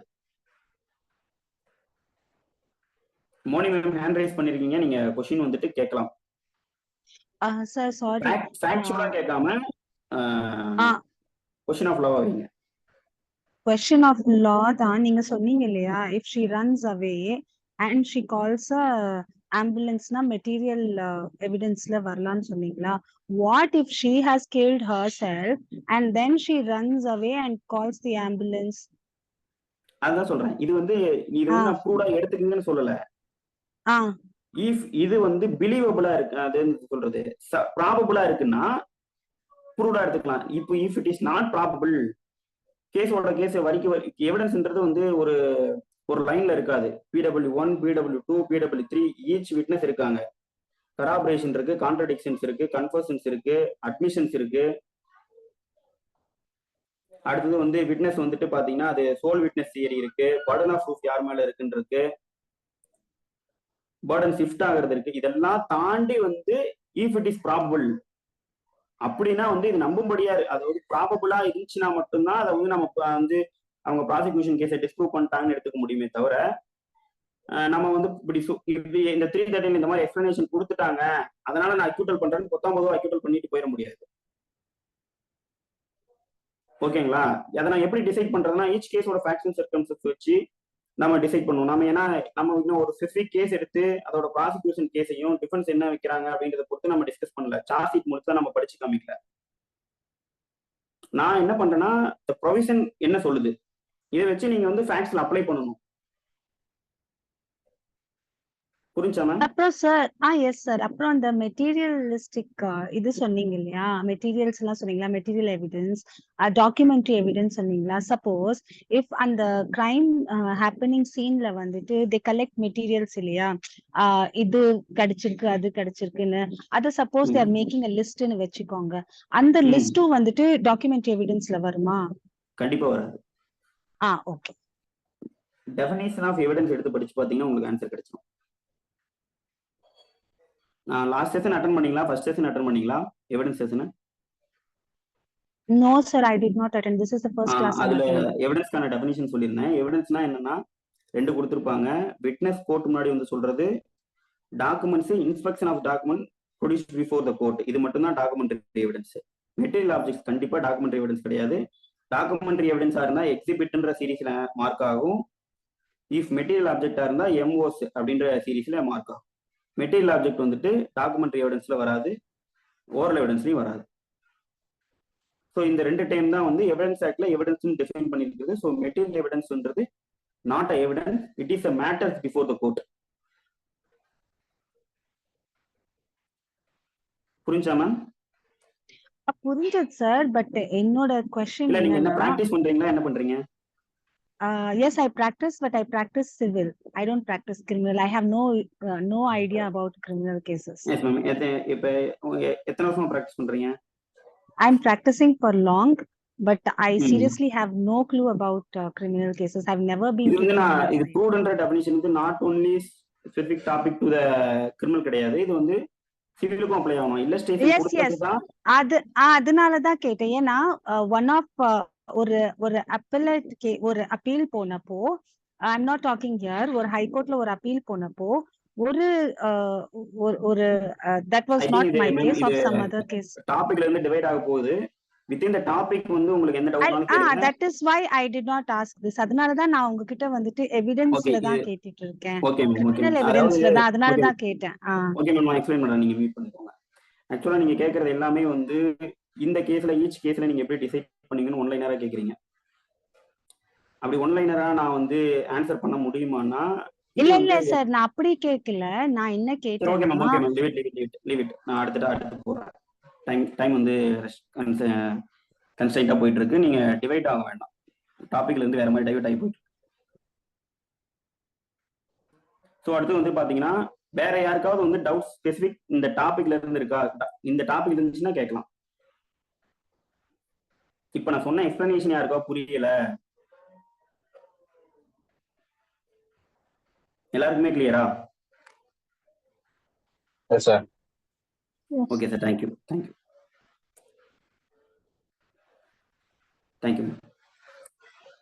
ஸோ அடுத்து பார்த்தீங்கன்னா டிஸ்ப்ரூவ்டு. இதுக்கு முன்னாடி பேஜில் இருக்காரு சார் டிஸ்ப்ரூவ்டு.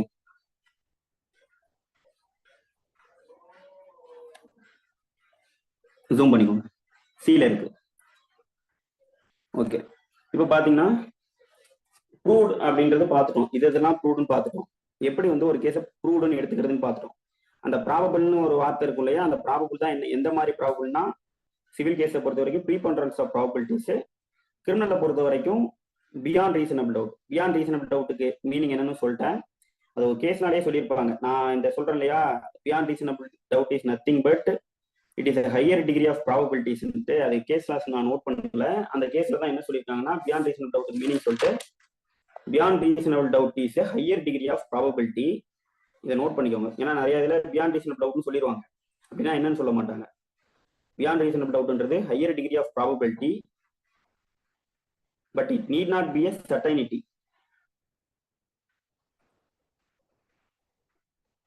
இதை நோட் பண்ணிக்கோங்க, அவ்வளவுதான். இப்ப நம்ம டிஸ்ப்ரூவ்ட் அப்படின்றத பார்க்கலாம். டிஸ்ப்ரூவ்ட் அப்படின்னா என்னன்னா, disproved in relation to a fact means when after considering the matters before it. ஒரு ஃபேக்ட் சம்பந்தமா means when after considering the matters before it அப்படின்றாங்க. இதுவும் அதேதான். எப்ப வந்து ஒரு விஷயத்தை டிஸ்ப்ரூவ் பண்றாங்க அப்படின்னா, ஒரு விஷயத்த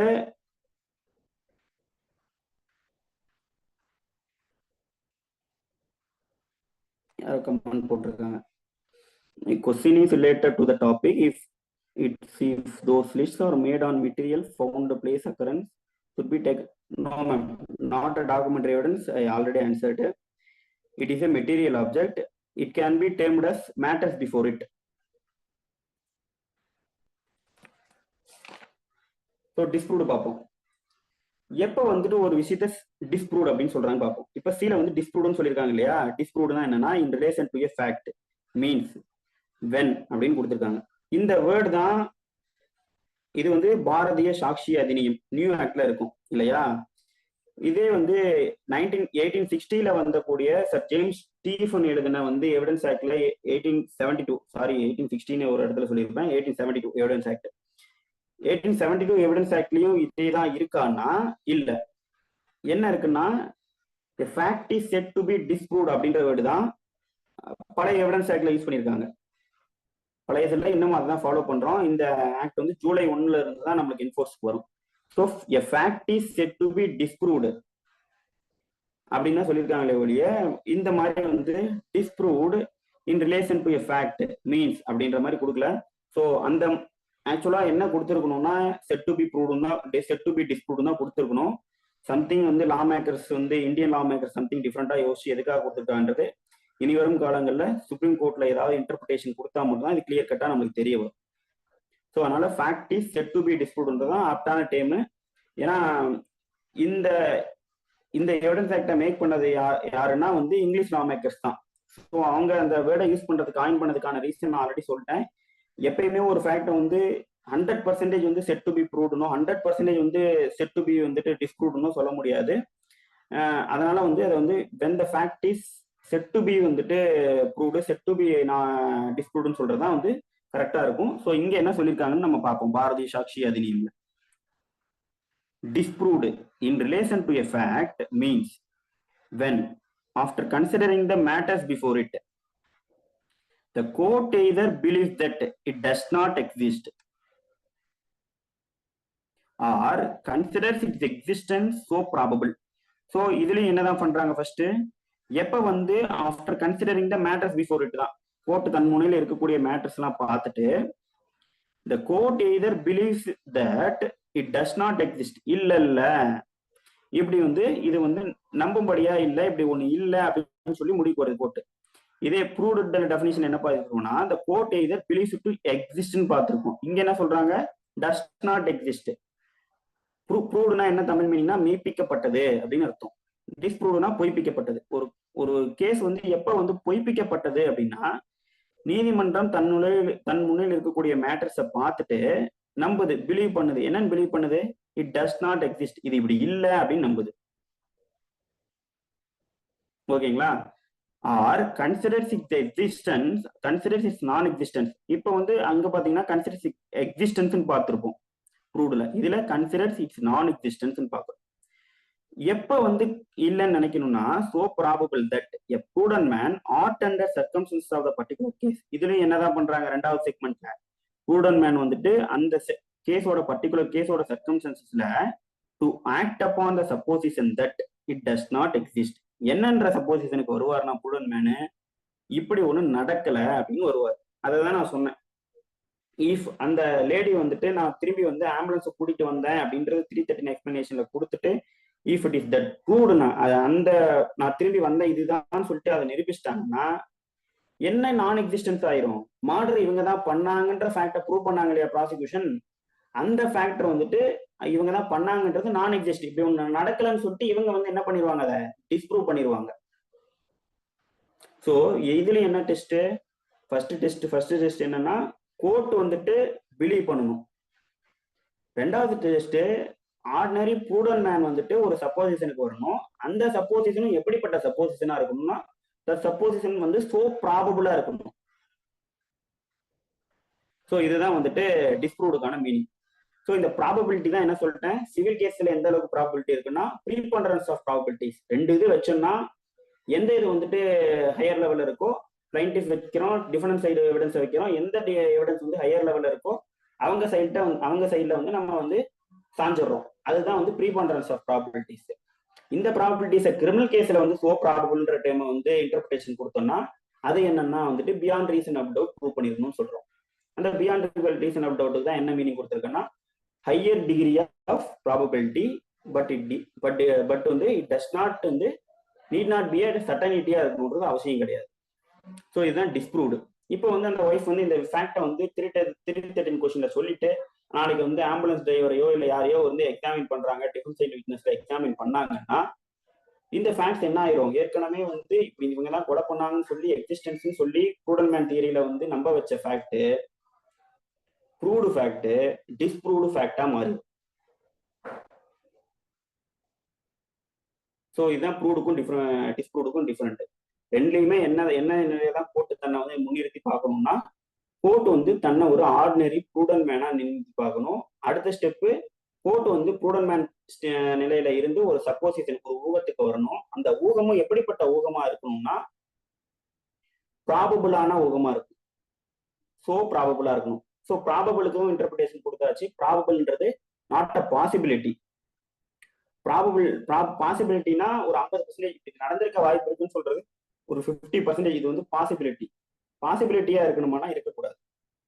எந்த லெவல்ல இருக்கணும்னா ப்ராபபிலிட்டினா ஒரு 80% 90% நம்பர் லெவல்ல இருக்கணும். 100% இருக்கவே இருக்காதுன்றதுனாலதான் இந்த இடத்துல வந்துட்டு the fact is proved, the fact is disproved அப்படின்னு கொடுக்காம a fact is said to be proved, the fact is said to be disproved அப்படின்னு கொடுத்துருக்காங்க. ஸோ இதுதான் ப்ரூவ்டுக்கும் டிஸ்ப்ரூவ்டுக்கும் இருக்கக்கூடிய டிஃபரன்ஸ். இப்போ வந்து நம்ம வந்து ப்ரூவ்டுனா என்ன டிஸ்ப்ரூவ்டுனா என்னன்னு பார்த்துட்டோம்.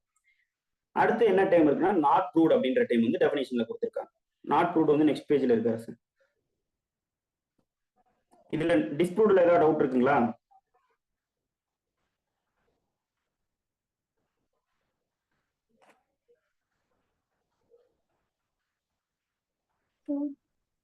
நோ டவுட்ஸா? சார் எஸ் மேம் சொல்லுங்க, சவுண்டா பேசுங்க. ப்ரூவோட ஆப்போசிட் தானே sir disprove? Yes ma'am, yes correct தான். இல்ல நான் எக்ஸ்பென்ஸ் அந்த மாதிரி தானே? ஆமாம் கரெக்ட் தான். அதான் சொன்னல, ப்ரூவ் என்ன பண்ணிருப்பாங்கன்னா இவங்க தான் மர்டர் பண்ணிருக்காங்கன்றத ப்ரூவ் பண்றாங்க. அவங்க ஒய்ஃப் வந்து டிஃபென்ஸ் சைடு விட்னஸ் வச்சு என்ன டிஸ்ப்ரூவ் பண்ணலாம்னா, ஆம்புலன்ஸை போய் நான் கூட்டிட்டு வந்தேன்னு சொல்லி டிஸ்ப்ரூவ் பண்ணலாம். அதை வந்து உண்மையா பொய்யா நம்புறதுக்கு தான் கோர்ட் எந்த நிலைமைக்கு போய் பார்க்கணும்னா, தன்னை ஒரு ஆர்டினரி ப்ரூடன் மேனா நிறுத்திக்கிட்டு ஒரு சப்போசிஷன் ஒரு ஊகத்துக்கு வந்து அந்த ஊகமும் ஒரு ப்ராபபிளான ஊகமா இருந்துச்சுன்னா அதை நம்பலாம். ப்ராபபிளா இல்லையான்றது பொத்தாம் பொதுவா வந்து ஒய்ஃப் கூட்டிட்டு வந்துட்டாங்க அதனால வந்து இது ப்ராபபிள்னு நான் என்னால சொல்ல முடியாது இந்த செஷன்ல. இட் இஸ் என்டையர் கேஸோட ஃபேக்ட்ஸ் சர்க்கம்ஸ்டன்ஸையும் வச்சு முடிவு பண்ணக்கூடிய விஷயம். மியர் இந்த ப்ரூவ்ட் டிஸ்ப்ரூவ்ட் டெஃபினேஷன் வச்சு முடிவு பண்ற விஷயம் இல்லை. After considering the matters before it, என்கிட்ட என்னென்ன மேட்டர்ஸ் இருக்கு, ஒரு 10 விட்னஸ் இருப்பாங்க ப்ராசிக்யூஷன் சைட்ல, 50 விட்னஸ் இருப்பாங்க, அதை எல்லாத்தையும் படிச்சு பார்க்கணும். எல்லா எவிடன்ஸையும் ஹோலா என்னால பார்க்கணும். அடுத்தது 313 கொஸ்டினுக்கு ஒவ்வொரு ஈச் கொஸ்டினும் இன்கிரிமினேட்டிங் சர்க்கம்ஸ்டன்ஸா வைக்கணும்னு சொல்லியிருக்கேன். அந்த ஒவ்வொரு இன்கிரிமினேட்டிங் கொஸ்டினையும் வந்துட்டு நான் வந்துட்டு அவங்க கொடுத்த பதில வந்துட்டு நான் வந்து பரிசீலிச்சு பார்க்கணும். அடுத்தது டிஃபென்ஸ் சைடு விட்னஸ் வரும். டிஃபென்ஸ் சைடு விட்னஸ்ல ஏதாவது இருக்குன்னா அதையும் நான் பரிசீலிச்சு பார்க்கணும். டெமனர் ஆஃப் விட்னஸ் நோட் பண்ணணும். மெட்டீரியல் ஆப்ஜெக்ட்ஸை பார்க்கணும். இது எல்லாத்தையும் பார்த்து முடிவு பண்ணக்கூடிய விஷயம் தான் வந்துட்டு ஒரு விஷயத்த நான் வந்து ப்ரூவ்டா, மெய்ப்பிக்கப்பட்டதா அல்லது பொய்ப்பிக்கப்பட்டதான்றது. இது எதையுமே பார்க்காம ஒரு ஒன்லைனரா இதுல வந்து நம்ம முடிவுக்கே வர முடியாது. ஸோ அந்த இதை இந்த செஷனை நீங்க எக்ஸ்பெக்ட் பண்ணாதீங்க. அந்த விஷயத்த ப்ரூவ்டா, டிஸ்ப்ரூவ்டா, நாட் ப்ரூவ்டான்றது நான் civil judgment writing, criminal judgment ரைட்டிங்க்கு கிளாஸ் எடுப்பேன் இல்லையா, அப்போ நீங்க வந்து டிசைட் பண்ணலாம். அப்போ நான் இந்த எக்ஸ்பிளனேஷனோட சேர்த்து இந்த மாதிரி நான் ஆர்டினரி ப்ரூடன் மேனா இருந்து திங்க் பண்ணும் போது இந்த சப்போசிஷனுக்கு போறேன், இந்த சப்போசிஷன் வந்து சோ ப்ராபபிளா இருக்குன்னு ஒரு சர்க்கம்ஸ்டன்சஸ் சொல்லுவேன். என்டையர் கேஸ் டீடைல்ஸையும் சொல்லுவேன்.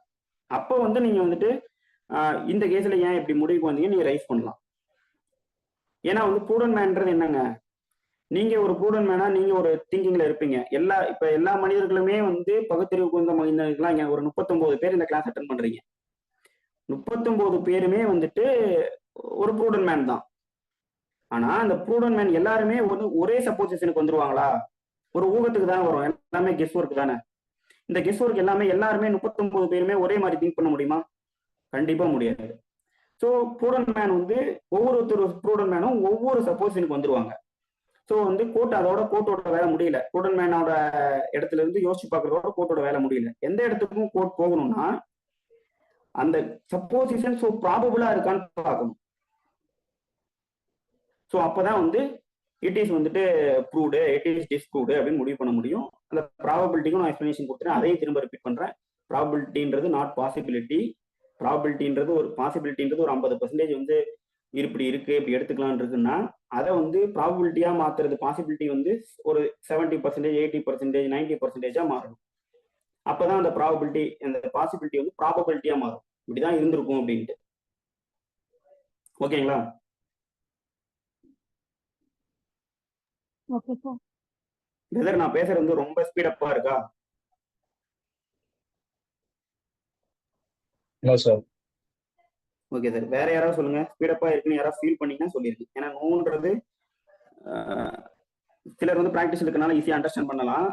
ஸ்டூடெண்ட் லெவலில் இருக்கவங்களோ ஃப்ரெஷ்லா கிராஜுவேட்ஸோ பார்த்தீங்கன்னா அவங்கள இருந்து யாருக்காவது வந்துட்டு ஸ்பீடப்பா இருந்துச்சுன்னா சொல்லிடுங்க. சுகந்தி மேம் உங்களுக்கு ஸ்பீடா இருக்கா? நோ சார், கரெக்டா தான் சார் இருக்கு. Okay ma'am, thank you. ஸோ அடுத்து பார்த்தீங்கன்னா 2I வந்து நாட் ப்ரூவ்ட் அப்படின்னு கொடுத்துருக்காங்க. ஓகேங்களா? நாட் ப்ரூவ்ட் கொடுத்துருக்காங்க. இப்போ a fact is said to be not proved when it is neither proved or disproved.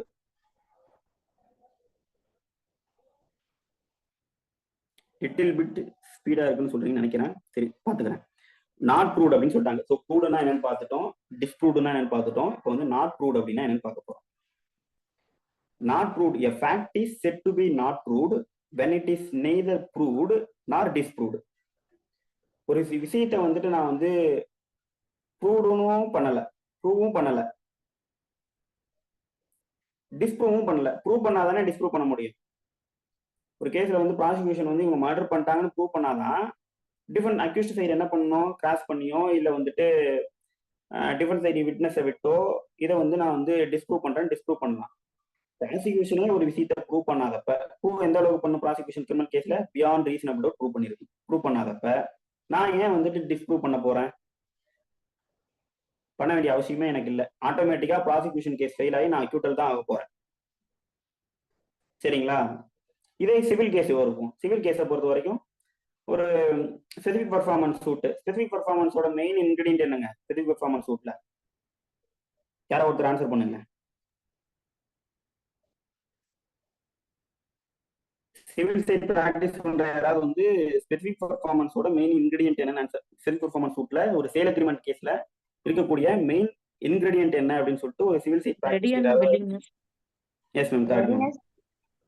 Super ma'am. Sir, readiness and willingness, sir. Yes ma'am கரெக்டா, super ma'am. So readiness and willingness தான் வந்துட்டு specific performance சூட்ல இருக்கக்கூடிய ஒரு மெயினான ingredient. அந்த readiness and வில்லிங்னஸை யாருங்க prove பண்ணணும்? Plaintiff prove பண்ணுங்களா இல்ல டிஃபரெண்ட் ப்ரூவ் பண்ணுங்களா? Plaintiff. S ma'am, correct, super. So readiness and willingness அப்படின்னா என்னன்னு சொல்லிட்டு இந்த இடத்துல சொல்லிடுறேன். தெரிஞ்சுக்க வேண்டிய விஷயம் தான், உங்களுக்கு நிறைய இடத்துல யூஸ் ஆகும். Section 16C of 16 subclause C of specific relief act. அதுல என்ன சொல்றாங்கன்னா, ஃபார் எக்ஸாம்பிள் நான் இல்லஸ்ட்ரேட்டிவாவே சொல்லிடுறேன். ஒரு சேல் அக்ரிமெண்ட் போடுறோம். சேல் அக்ரிமெண்ட்னா என்னன்னா, ஒரு நிலத்தை வந்து ஒருத்தருக்கு கிரயம் பண்றதுக்கு முன்னாடி, விற்பனை, கிரயம்னா வந்து விற்பனை, சேல் பண்றதுக்கு முன்னாடி பாத்தீங்கன்னா ஒரு அக்ரிமெண்ட் போட்டுக்குவாங்க. நீங்க வந்துட்டு டிஃபரெண்ட் வந்துட்டு லேண்டை விற்க போறாரு, பிளைன்டிஃப் வந்து வாங்க போறாரு. பையர் வந்துட்டு பிளைன்டிஃப், செல்லர் வந்துட்டு டிஃபரெண்ட் அக்ரிமெண்ட் போட்டுக்குவாங்க ரெண்டு பேரும் நிலத்தை வந்து வாங்குறதுக்கு முன்னாடி. நான் வந்து இந்த மாதிரி உங்க பிளைன்டிஃப் வந்து நான் உங்க நிலத்தை இந்த மாதிரி வாங்குறேன், 1 லட்ச ரூபா தொகை கொடுத்து வாங்குறேன், அதுக்கு அட்வான்ஸா உங்களுக்கு வந்து 10,000 கொடுக்குறேன். மீத தொகை 90,000 ஒரு 2 மாத காலத்துக்கு, ஒரு 2 மாச காலத்துக்குள்ள நான் திருப்பி தந்து உங்க நிலத்தை நான் கிரயம் எழுதி கொள்கிறேன். இதுதான் வந்துட்டு சேல் அக்ரிமெண்டோட கண்டென்ட்ஸ் ஆஃப் த டாக்குமெண்ட்ஸ். இதுதான் ரிசைட்டல்ஸ், இதுதான் அதுல இருக்கக்கூடிய வரிகள், இதுதான் இந்த வரிகளா. இப்ப நம்ம 2 மாச காலத்துக்குள்ள நம்ம வந்து 90,000 செலுத்த ரெடியா இருக்கும். ஓகேங்களா? வில்லிங்னஸ்னா என்னன்னா நம்ம வந்துட்டு நம்மளோட கான்டாக்ட், பிளைன்டிஃபோட கான்டாக்ட் தான் வில்லிங்னஸ். ரெடினஸ் என்னன்னா 90,000 கொடுக்குற அளவுக்கு என்கிட்ட ஃபினான்சியல் கெப்பாசிட்டி இருக்குது அப்படின்றது ரெடினஸ். ரெடினஸ்ன்றது என்னது? நோட் பண்ணிக்கோங்க. ஸ்பெசிபிக் பர்ஃபார்மன்ஸ் சூட்ல ரெடினஸ்னா ஃபினான்சியல் கெப்பாசிட்டி. வில்லிங்னஸ்னா conduct of the plaintiff. Conduct of the plaintiff, நான் வில்லிங்கா இருக்கேன்னு கான்டாக்டை எப்படி எக்ஸ்பிரஸ் பண்ணலாம்? ஃபினான்சியல் சோர்ஸ் இருக்கு அப்படின்றத எப்படி எக்ஸ்பிரஸ் பண்ணலாம்னா, கோர்ட்லயே கூட டெபாசிட் பண்ணலாம். 90,000 இருக்கு இந்தாங்க கொடுக்கலாம். கோர்ட்ல டெபாசிட் பண்றது மேண்டேட்டரி கிடையாது, ஆனா டெபாசிட் பண்ணலாம். One way of proving willingness தான். இல்ல நான் டெபாசிட் பண்ணல, பேங்க் பாஸ்புக் எடுத்துட்டு வந்து என்கிட்ட 90,000 பாருங்க என் பேங்க் அக்கௌண்ட்ல இருக்குன்னு பேங்க் பாஸ்புக் எடுத்துட்டு வந்து மார்க் பண்ணலாம் மேனேஜர் மூலமா, பேங்க் மேனேஜர் மூலமா. இது வந்து நான் என்ன பண்ணிட்டேன்? நான் வில்லிங்னஸ் ப்ரூவ் பண்ணிட்டேன், சோர்ஸ் ஆஃப் இன்கம் ப்ரூவ் பண்ணிட்டேன். இப்போ ரெடினஸ் ப்ரூவ் பண்ணும். ரெடினஸ்க்கு என்ன எப்படி ப்ரூவ் பண்ணலாம்னா, ரெடினஸ் தான் வந்துட்டு source of income. Readiness prove பண்ணிட்டேன், source of income bank manager விசாரிச்சு ப்ரூவ் பண்ணிட்டேன். இப்போ willingness conduct of the plaintiff எப்படி ப்ரூவ் பண்ணானா, நான் கான்டாக்ட்னா எந்த மாதிரி கான்டாக்ட்னா, நான் எப்போதும் வாங்க தயாராக தான் இருந்தேன், வாங்க விருப்பமுடன் தான் இருந்தேன் அப்படின்னு சொல்லி வில்லிங்னஸ். அந்த கான்டாக்ட் எப்படி காமிக்கிறது? நான் வாங்க கூப்பிட்டேன் வரலன்றத நம்ம நோட்டீஸ் அனுப்பலாம். லீகல் நோட்டீஸ் அட்வொகேட் மூலமா வந்துட்டு ஒரு நோட்டீஸ் அனுப்பி, எதுக்குள்ள அந்த லீகல் நோட்டீஸ் இருக்கணும்னா அந்த 2 மந்த்ஸுக்குள்ள இருக்கணும். ஏன்னா அந்த கான்ட்ராக்ட்ல என்ன இருக்கு, இந்த 2 மாசத்துக்குள்ள நான் வந்து கிரைம் பண்ணிக்கிறேன் இருக்கு. ஸோ 2 மாசம் இதுக்குள்ள கிரைம் பண்ணிக்கிறேன்ற போது அந்த அக்ரிமெண்ட், இதுக்கு பேர் என்னன்னா சேல் அக்ரிமெண்ட். இந்த மாதிரி உடன்படிக்கை போட்டுக்கிறது பேர் கிரைய உடன்படிக்கைன்னு தமிழ்ல சொல்லுவாங்க. கிரைய பத்திரம்னா மொத்தமா வித்து முடிச்சுட்டா கிரைய பத்திரம். அதுக்கு முன்னாடி ஸ்டேஜ் தான் கிரைய உடன்படிக்கை, சேல் அக்ரிமெண்ட். இந்த அக்ரிமெண்ட் டேர்ம்ஸ் என்ன இருக்கு? 2 மாதத்துக்குள்ள கிரைம் பண்ணிக்கிறேன் இருக்கு. 2 மாதத்துக்குள்ள கிரைம் பண்ணிக்கிறேன் இருக்கிறனால 2 மாசத்துக்குள்ளேயே நான் வந்து நோட்டீஸ் அனுப்பணுமானா கண்டிப்பா 2 மாசத்துக்குள்ளே நோட்டீஸ் அனுப்பணும். ஏன்னா சேல் அக்ரிமெண்டோட கண்டென்ட்ஸ் என்ன? 2 மாசத்துக்குள்ள பண்ணின்றது. அப்படின்னா என்ன அர்த்தம்னா time is essence of contract. இந்த இடத்துல இது வந்து ஒரு கான்ட்ராக்ட் தானே சேல் அக்ரிமெண்ட் இருக்குது. இந்த இடத்துல டைம் வந்து எசன்ஸா இருக்கு. அந்த டைம் எசன்ஸா இருக்கிறத புரிஞ்சுக்கிட்டு அந்த 2 மாசத்துக்குள்ளேயே அவரோட கான்ட்ராக்டை எக்ஸ்பிரஸ் பண்ணி நோட்டீஸ் அனுப்புனாருன்னா அது வந்துட்டு ப்ராப்பரா வந்து ரெடினஸையும் ப்ரூவ் பண்ணிட்டாரு, வில்லிங்னஸையும் ப்ரூவ் பண்ணிட்டாருன்னு அர்த்தம். இப்ப பிளைண்டிஃப் மேல வந்து ஆட்டோமேட்டிக்காவே ஸ்பெசிபிக் பெர்ஃபார்மன்ஸ் சூட், இது பேர் வந்து ஏற்றதை ஆற்றுக வழக்கு, ஸ்பெசிபிக் பெர்ஃபார்மன்ஸ் சூட்னு சொல்லுவாங்க. இந்த கேஸ்ல வந்து ஏற்றதை ஆற்றுங்கன்னா நீ ஏத்துக்கிட்ட எல்லாம் என்கிட்ட நிலத்தை வைக்கிறேன்னு அதை வந்து செயல்படுத்தி கொடு, ஆற்றி கொடு அப்படின்றதான் ஏற்றதை ஆற்றுக வழக்கு அப்படிம்பாங்க. ஸோ ஏற்றதை ஆற்றுக வழக்கை பொறுத்த வரைக்கும் விருப்பத்துடனும் தயாராகும், அதுதான் வந்துட்டு நம்ம வந்துட்டு தயாராகவும் விருப்பத்துடன், ரெடினஸ்னா தயாரா இருக்கிறது, வில்லிங்னஸ்னா விருப்பத்துடன் இருக்கிறது. ஸோ விருப்பத்துடனும் இருக்கிறதையும் தயாராக இருக்கிறதையும் என்ன பண்ணிட்டாரு பிளைண்டிஃப் வந்து ஃபினான்சியல் சோர்ஸையும் லீகல் நோட்டீஸ் அனுப்புனதையும் காமிச்சு ப்ரூவ் பண்ணிட்டாரு. இது பண்ணாதான் டிஃபெண்டன்ட் என்ன பண்ண முடியும், இல்ல அவரு வந்துட்டு நோட்டீஸ் வந்து 2 மாசத்துக்கு அப்புறம் தான் அனுப்புனாரு அப்படின்றதுனால வில்லிங்னஸே கிடையாது. ஒருவேளை அவர் வந்து விருப்பத்துடன் இருந்திருந்தா 2 மாசத்துக்குள்ளேயே அனுப்பியிருப்பாரு. ஏன்னா அக்ரிமெண்டோட டைம்ஸ்ல 2 மாசம் தான் இருக்கு.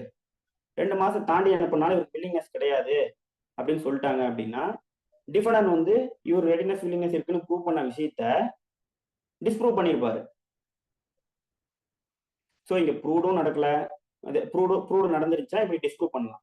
ஆனா இன்கேஸ் இவர் வந்து பேங்க் பாஸ்புக்லாம் மார்க் பண்ணல, 90,000 இவர்கிட்ட இருக்கிறத வந்துட்டு டிஃபெண்டன்ட் வந்து மறுக்கிறாரு, ஸ்பெசிஃபிக்கா டெனை பண்றாரு ரிட்டர்ன் ஸ்டேட்மெண்ட்ல, நீ வந்து தயாராக இல்லை, விருப்பத்துடன் இல்லை, உன் கையில வந்து 90,000 காசு இல்லை, அதனாலதான் நீ 2 மாசமும் கழிச்சு வந்து சூட்டை போட்டுருக்கிற, 2 மாசத்துக்குள்ளேயே வந்துட்டு நோட்டீஸ் அனுப்பியிருக்கணும், உன்கிட்ட கையில காசு இல்லை, நீ நோட்டீஸும் அனுப்பல, அதனால நீ வந்து ரெடினஸ் வில்லிங்னஸோட இல்லை அப்படின்னு சொல்லி ரிட்டர்ன் ஸ்டேட்மெண்ட் போட்டாரு. One specific denial return statement எப்படி இருந்துச்சுன்னா யாருங்க ப்ரூவ் பண்ணும் இந்த விஷயத்த? பிளைண்டிஃப் தான் ப்ரூவ் பண்ணும். பிளைண்டிஃப் வந்து ரெடியாகவும் வில்லிங்னஸாகவும் இருந்திருக்காரு அப்படின்றத. ஸோ இப்போ ப்ரூவ் பண்றதுக்கு யாராவது எவிடன்ஸே விட்டுருக்காருன்னா நான் சொன்ன மாதிரி ஃபினான்சியல் கெப்பாசிட்டியை ப்ரூவ் பண்ணுறதுக்கு பேங்க் மேனேஜரை விசாரிக்கல, இல்லை வந்து கோர்ட்ல டெபாசிட் பண்ணல, எந்த ஒரு ஸ்டெப்புமே எடுக்கல. ஏதோ ஒரு வகையில் ஃபினான்சியல் இல்லை நான் பேங்க்ல வந்து லோன் போட்டேன், லோன் போட்டு இந்த தேதிக்குள்ள எனக்கு வந்து லோன் கொடுப்பாங்க, அந்த அமௌண்ட் வச்சு தான் இந்த நிலத்தை வாங்க போறேன் அப்படின்ற மாதிரி கூட எதுவுமே காமிக்கல.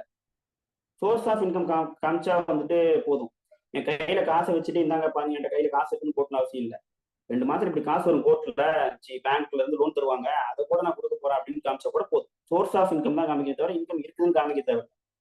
அந்த மாதிரி ஒரு ஸ்டெப்புமே எடுக்கல பிளைண்டிஃப், எதுவுமே பண்ணல. இப்படி இருக்கும் பட்சத்துல பிளைண்டிஃப் வந்து ப்ரூவ் பண்ணிட்டாரா இந்த கேஸ்ல? நோட்டீஸும் ப்ராப்பர் டைம்க்கு அனுப்பல, ப்ரூவ் பண்ணிருக்காரா ரெடினஸ் இல்லைங்க சார்? யாராவது சொல்லுங்க. No sir. நோ, ப்ரூவ் பண்ணல. ஸோ இப்படி ப்ரூவே பண்ணாத விஷயத்த டிஃபெண்டன்ட் ஏதாவது எவிடன்ஸ் விட்டு டிஸ்ப்ரூவ் பண்ணணுமா? நோ. ஸோ ஒன்ஸ் ப்ரூவ்டுனா தான் டிஸ்ப்ரூவ்டு. இது ரெண்டுமே இல்லைன்னா பிளைண்டிஃப் வந்து ஒரு விஷயத்த ப்ரூவ் பண்ணணும், சிவில் கேஸ்ல அவர் ப்ரூவே பண்ணலன்னா அதை தான் என்ன சொல்றாங்கன்னா நாட் ப்ரூவ்ட் அப்படின்னு சொல்றாங்க.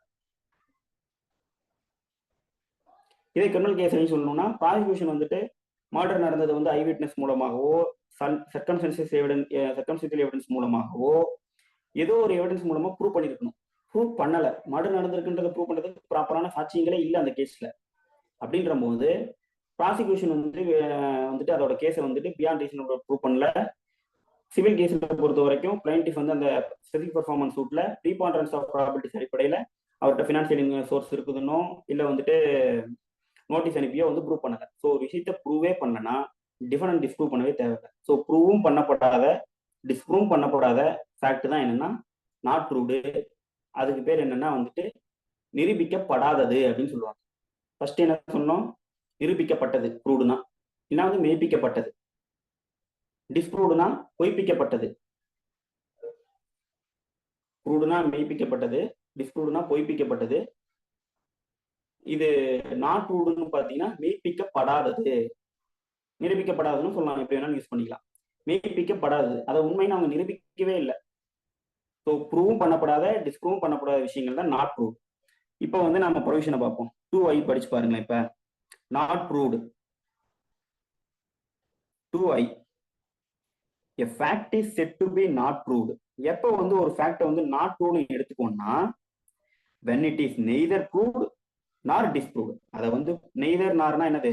ப்ரூவும் பண்ணல நார்னா டிஸ்ப்ரூவும் பண்ணல, ரெண்டுமே பண்ணாத பட்சத்துல ஒரு ஃபேக்ட் என்ன ஃபேக்டா எடுத்துக்குவோம், நாட் ப்ரூவ்டுன்னு எடுத்துக்குவோம். நாட் ப்ரூவ்டுன்னு எடுத்துக்கிட்டாலும் இந்த கேஸ்ல நாட் ப்ரூவ்டு ஆயிடுச்சுன்னு என்ன பண்ணிடும், பிளைண்டிஃப் கேஸ் தோத்து போயிடும், சூட் டிஸ்மிஸ். கிரிமினல் கேஸ்ல இந்த மர்டர் கேஸ்ல என்ன ஆகும்,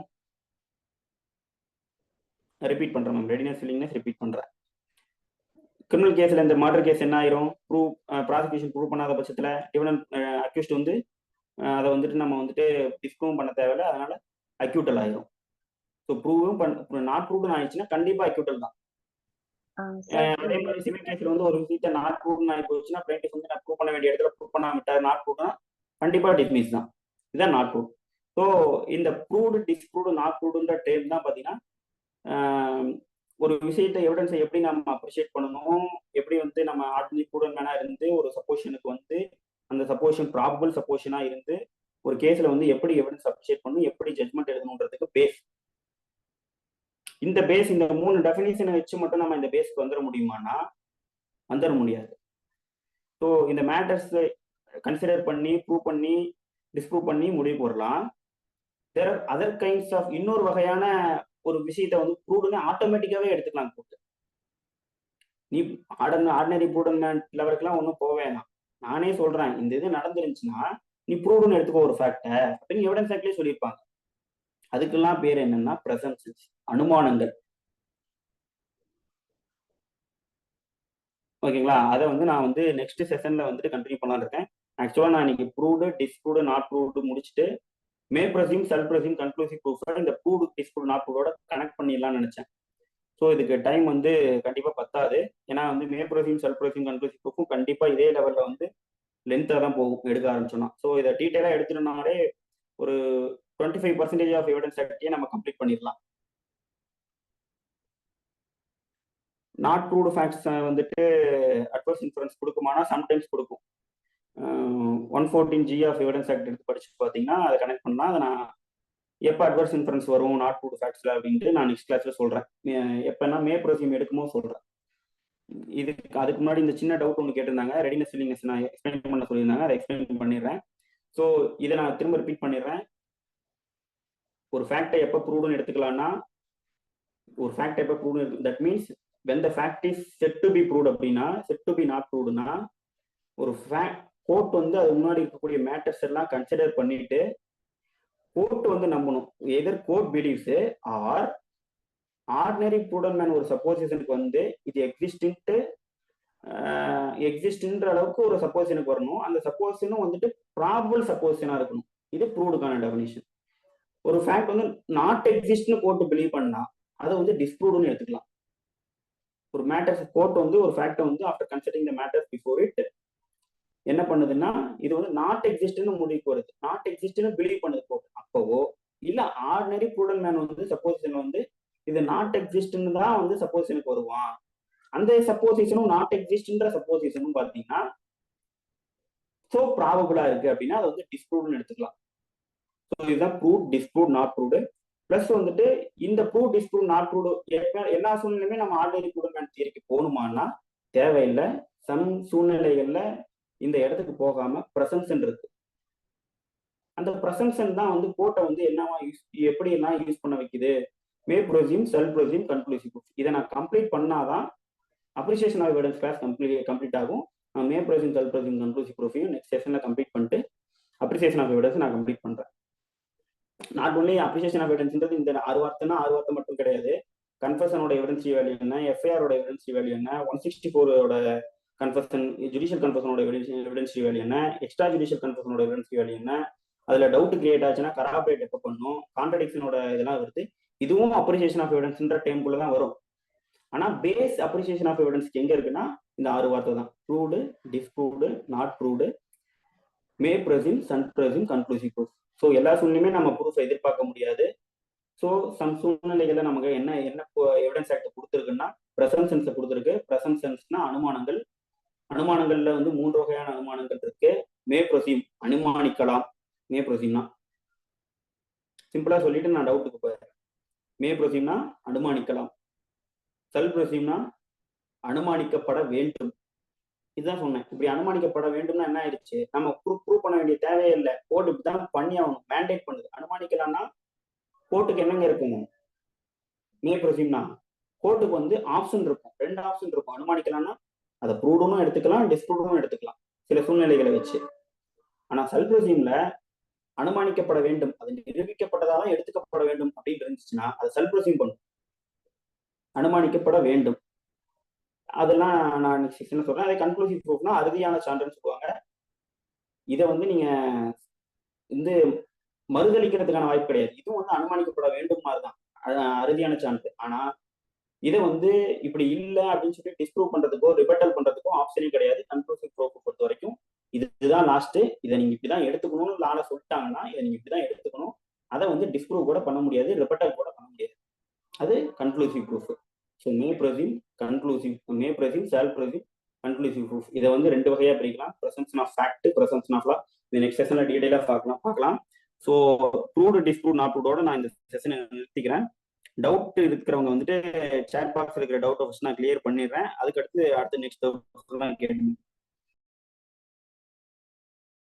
readiness and willingness to perform. Okay, readiness once again repeat. Not proved. So not proved facts வந்து நான் மே ப்ரொசீம் செல் ப்ரொசீம் எடுத்துட்டு 114ல நாளைக்கு அதையும் கவர் பண்ண போறேன். Adverse inference 114 ஜியும். ஏன்னா மே ப்ரொசீம்ன்றது அட்வர்ஸ் இன்ஃபரன்ஸே எதை வச்சு ட்ராம் பண்ணுவாங்கன்னா மே ப்ரொசீம்ன்ற டெஃபினிஷன் 114 வச்சு தான் வந்து அட்வர்ஸ் இன்ஃபரன்ஸ்ன்ற கான்செப்டே வருது. அதை நான் நெக்ஸ்ட் செஷன்ல உங்களுக்கு கிளியர் பண்ணிடுறேன். ஸோ ரெடினஸ் வில்லிங்னஸ்ன்றது ஒன்றும் இல்லை, அவங்க ஃபர்ஸ்ட் இயர் ஸ்டூடெண்ட், அதனால நான் ரிப்பீட் பண்றேன். இந்த டைம் மட்டும் நீங்க புரிஞ்சுக்கணும். இந்த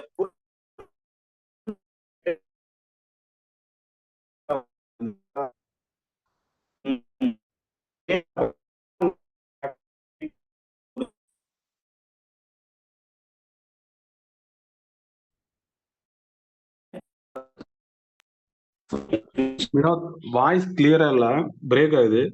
1 செகண்ட் ரிப்பீட் பண்ணிருங்க. எப்பல இருந்து கிளியரா இல்ல, நீங்க சொல்ல ஆரம்பிச்சதுல இருந்து ரெடினஸ் அண்ட் வில்லிங்னஸ்ல இருந்து. ஓகே, அகைன் எக்ஸ்பிளைன் பண்ணுங்க. இப்ப கிளியரா இருக்கு. ஓகே. சந்திராணி வெர்சஸ் கமல் ராணி, இந்த கேஸ் நோட் பண்ணிக்கோங்க. ரெடினஸ் வில்லிங்னஸ்க்காக இந்த கேஸ். இப்ப நான் சொன்ன இந்த ஃபேக்ட் வந்து அந்த ஜட்மெண்ட்ல அப்படியே இருக்கும். இந்த லீகல் நோட்டீஸ் வந்து 2 monthsனா ஒரு டைம், ஒரு அந்த நோட்டீஸ் அனுப்புன்ற விஷயம், அதை தாண்டி நோட்டீஸ் அனுப்புனா வந்து அதை ஏற்றுக்கொள்ளுன்ற விஷயம். ரெடினஸ்னா என்ன, வில்லிங்னஸ்னா என்ன அப்படின்னு சொல்லி இருக்கும்.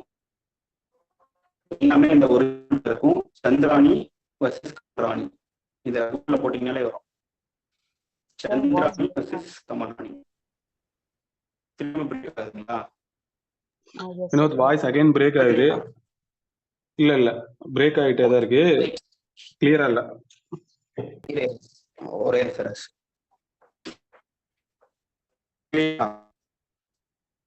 இப்போ அப்படிதான் இருக்கு.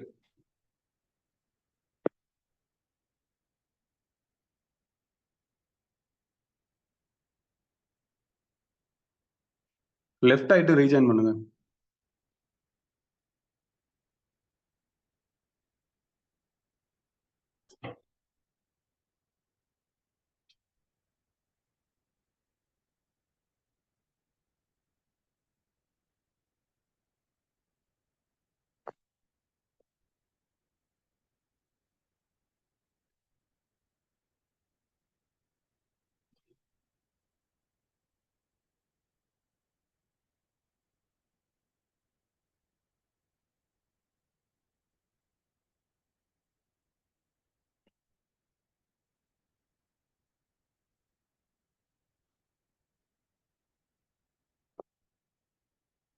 பார்ட்டிசிபென்ட்ஸ், சார் ஒரு 2 நிமிஷத்துல வந்துருவாரு. லெஃப்ட் ஆயிட்டு அகைன் ரீஜாயின் பண்றாரு.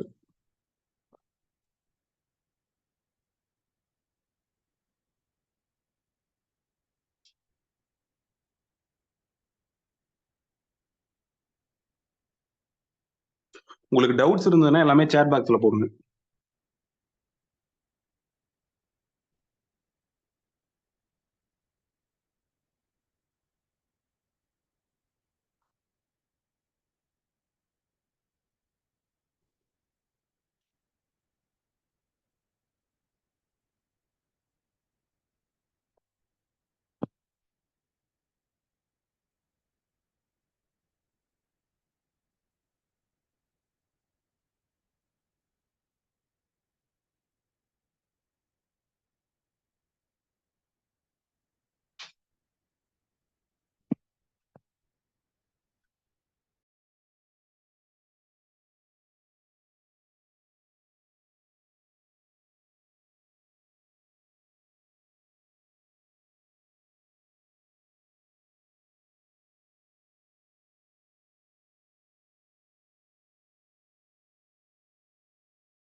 அரசு கேக்குதா? அரசு ஆடியோ கிளியரா கிளியரா இருக்கு. இருக்கா? ஆடிபிளா இருக்கு. கண்டினியூ பண்ணலாம். அந்த ஜட்மெண்ட்டை ரெஃபர் பண்ணிக்கோங்க. ஸ்பெசிஃபிக் பெர்ஃபார்மன்ஸ் சூட்டை பொறுத்த வரைக்கும் என்ன ஜட்மெண்ட்னா சந்திராணி வர்சஸ் கமல் ராணி. CHAND ரொம்ப ரொம்ப லேண்ட்மார்க்கான ஜட்மெண்ட். நீங்க ஸ்பெசிஃபிக் பெர்ஃபார்மன்ஸ் பொறுத்த வரைக்கும் ஏதோ ஒரு ஜட்மெண்ட் சொல்லுங்க, நான் படிச்சு பார்க்கணும் சுப்ரீம் கோர்ட்ல ஹை கோர்ட்ல அப்படின்னு கேட்டா இந்த ஒரு ஜட்மெண்ட்டை சொல்லலாம். Chandrani versus Kamal Rani, CHAND RANI Chandrani versus Kamal Rani, KAMAL Kamal Rani RANI Chandrani versus Kamal Rani. Supreme court judgment. Constitution bench அப்படின்னா 5 ஜட்ஜஸ் இருப்பாங்க, 5 ஜட்ஜஸ் பெஞ்சு. அதுலதான் என்ன சொல்றாங்கன்னா, ஒரு டைம் ஒரு சேல் அக்ரிமெண்ட்ல ஸ்டிப்புலேட் பண்ணிருக்காங்க, இவ்வளவு காலத்துக்குள்ள நீ இந்த அக்ரிமெண்ட்டை என்ஃபோர்ஸ் பண்ணணும் அப்படின்னு சொல்லி டைம் ஸ்டிப்புலேட் பண்ணியிருந்தாங்கன்னா சேல் அக்ரிமெண்ட்லயே டைம் எசன்ஸ் ஆஃப் கான்ட்ராக்ட் தான். அப்படின்ற பட்சத்துல அந்த வித்தின் டைம் பீரியட்ல நீ வில்லிங்னஸோட வாங்குறதுக்கு இருந்த அப்படின்னு காமிக்கிறதுக்காக அந்த டைம் பீரியட்குள்ள நீ ஏதாவது நோட்டீஸ் அனுப்பி ஏதோ பண்ணிருக்கணும். அப்படி பண்ணாத பட்சத்துல நீ வில்லிங்னஸ் இல்ல, அந்த டைம் பீரியடுக்குள்ள பண்ணிருக்கணும் அப்படின்னு சொல்றது சந்திராணி வர்சஸ் கமல் ராணி. ரெடினஸை எப்படி ப்ரூவ் பண்ணணும்னா, ரெடினஸ் மீன்ஸ் ஃபினான்சியல் சோர்சஸ். என்கிட்ட நிலத்தை வாங்குறதுக்கு மீதி 90,000 காசு என் பேங்க் அக்கௌண்ட்லயோ வேற எது வகையிலயோ என்கிட்ட இருக்கு அப்படின்னு காமிக்கிறதுக்கு பேரு, அப்படின்னு நிரூபிக்கிறதுக்கு பேர் ரெடினஸ், ஃபினான்சியல் சோர்சஸ். வில்லிங்னஸ்ன்றது கான்டக்ட் ஆஃப் த பிளைண்டிஃப். நான் இந்த டைமுக்குள்ள இந்த கான்டாக்டை நான் எக்ஸ்பிரஸ் பண்ணி நிலத்தை வாங்க தயாரா இருந்தேன். நிலத்தை வாங்க தயாரா இருந்தது எந்த கான்டாக்டை எக்ஸ்பிரஸ் பண்ணுவாங்க, எப்படி அந்த கான்டாக்டை எக்ஸ்பிரஸ் பண்ணலாம்? லீகல் நோட்டீஸ் அனுப்பி எக்ஸ்பிரஸ் பண்ணலாம். அந்த லீகல் நோட்டீஸும் எப்படி இருக்கணும்னா டைம் ஸ்டிப்புலேட் பண்ணியிருந்தா, பண்ணலன்னா பிரச்சனை இல்லை. பண்ணலன்னா time is not essence of contract. ஒரு ஜென்ரல் பிரின்சிபல் இருக்கு, time is not. General principle என்ன நோட் பண்ணிக்கோங்க, ஜென்ரல் பிரின்சிபல்னு போட்டு நோட் பண்ணிக்கோங்க. ஜென்ரல் பிரின்சிபல் என்னன்னா, time is not essence of contract in respect of immovable property. Immovable ப்ராப்பர்ட்டியை பொறுத்த வரைக்கும் ஜென்ரல் பிரின்சிபல் என்னன்னா, time is not essence of contract. But agreement ரிசைட்டல்ஸ்ல இந்த மாதிரி இந்த டைம்குள்ள நீங்க இன்ஃபார்ம் பண்ணணும், பர்ஃபார்மன்ஸ் பண்ணணும் அப்படின்னு சொல்லியிருந்தாங்கன்னா அப்ப time is essence of contract even in immovable property cases. Immovable property கேஸாவே இருந்தாலும் அக்ரிமெண்ட்ல ஸ்டிப்புலேட் பண்ணி இந்த டைம்குள்ள பர்ஃபார்ம் பண்ணணும்னு சொல்லிட்டாங்கன்னா அது time is essence of contract. ரெடினஸ்னா என்னன்னு சொல்லிட்டேன். Readiness means financial sources. willingness means conduct of the plaintiff that can be proved by way of sending the legal notice. இதுதான் இதுக்கு இன்னும் நீங்க இந்த புரியல அப்படின்னு யாராவது ஃபீல் பண்ணீங்கன்னா you can go through the judgment. அதுக்கப்புறம் உங்களுக்கு டவுட் இருந்துச்சுன்னா நெக்ஸ்ட் கிளாஸ்ல எனக்கு கேளுங்க, நான் எக்ஸ்பிளைன் பண்றேன். சந்திராணி வர்சஸ் கமல் ராணி.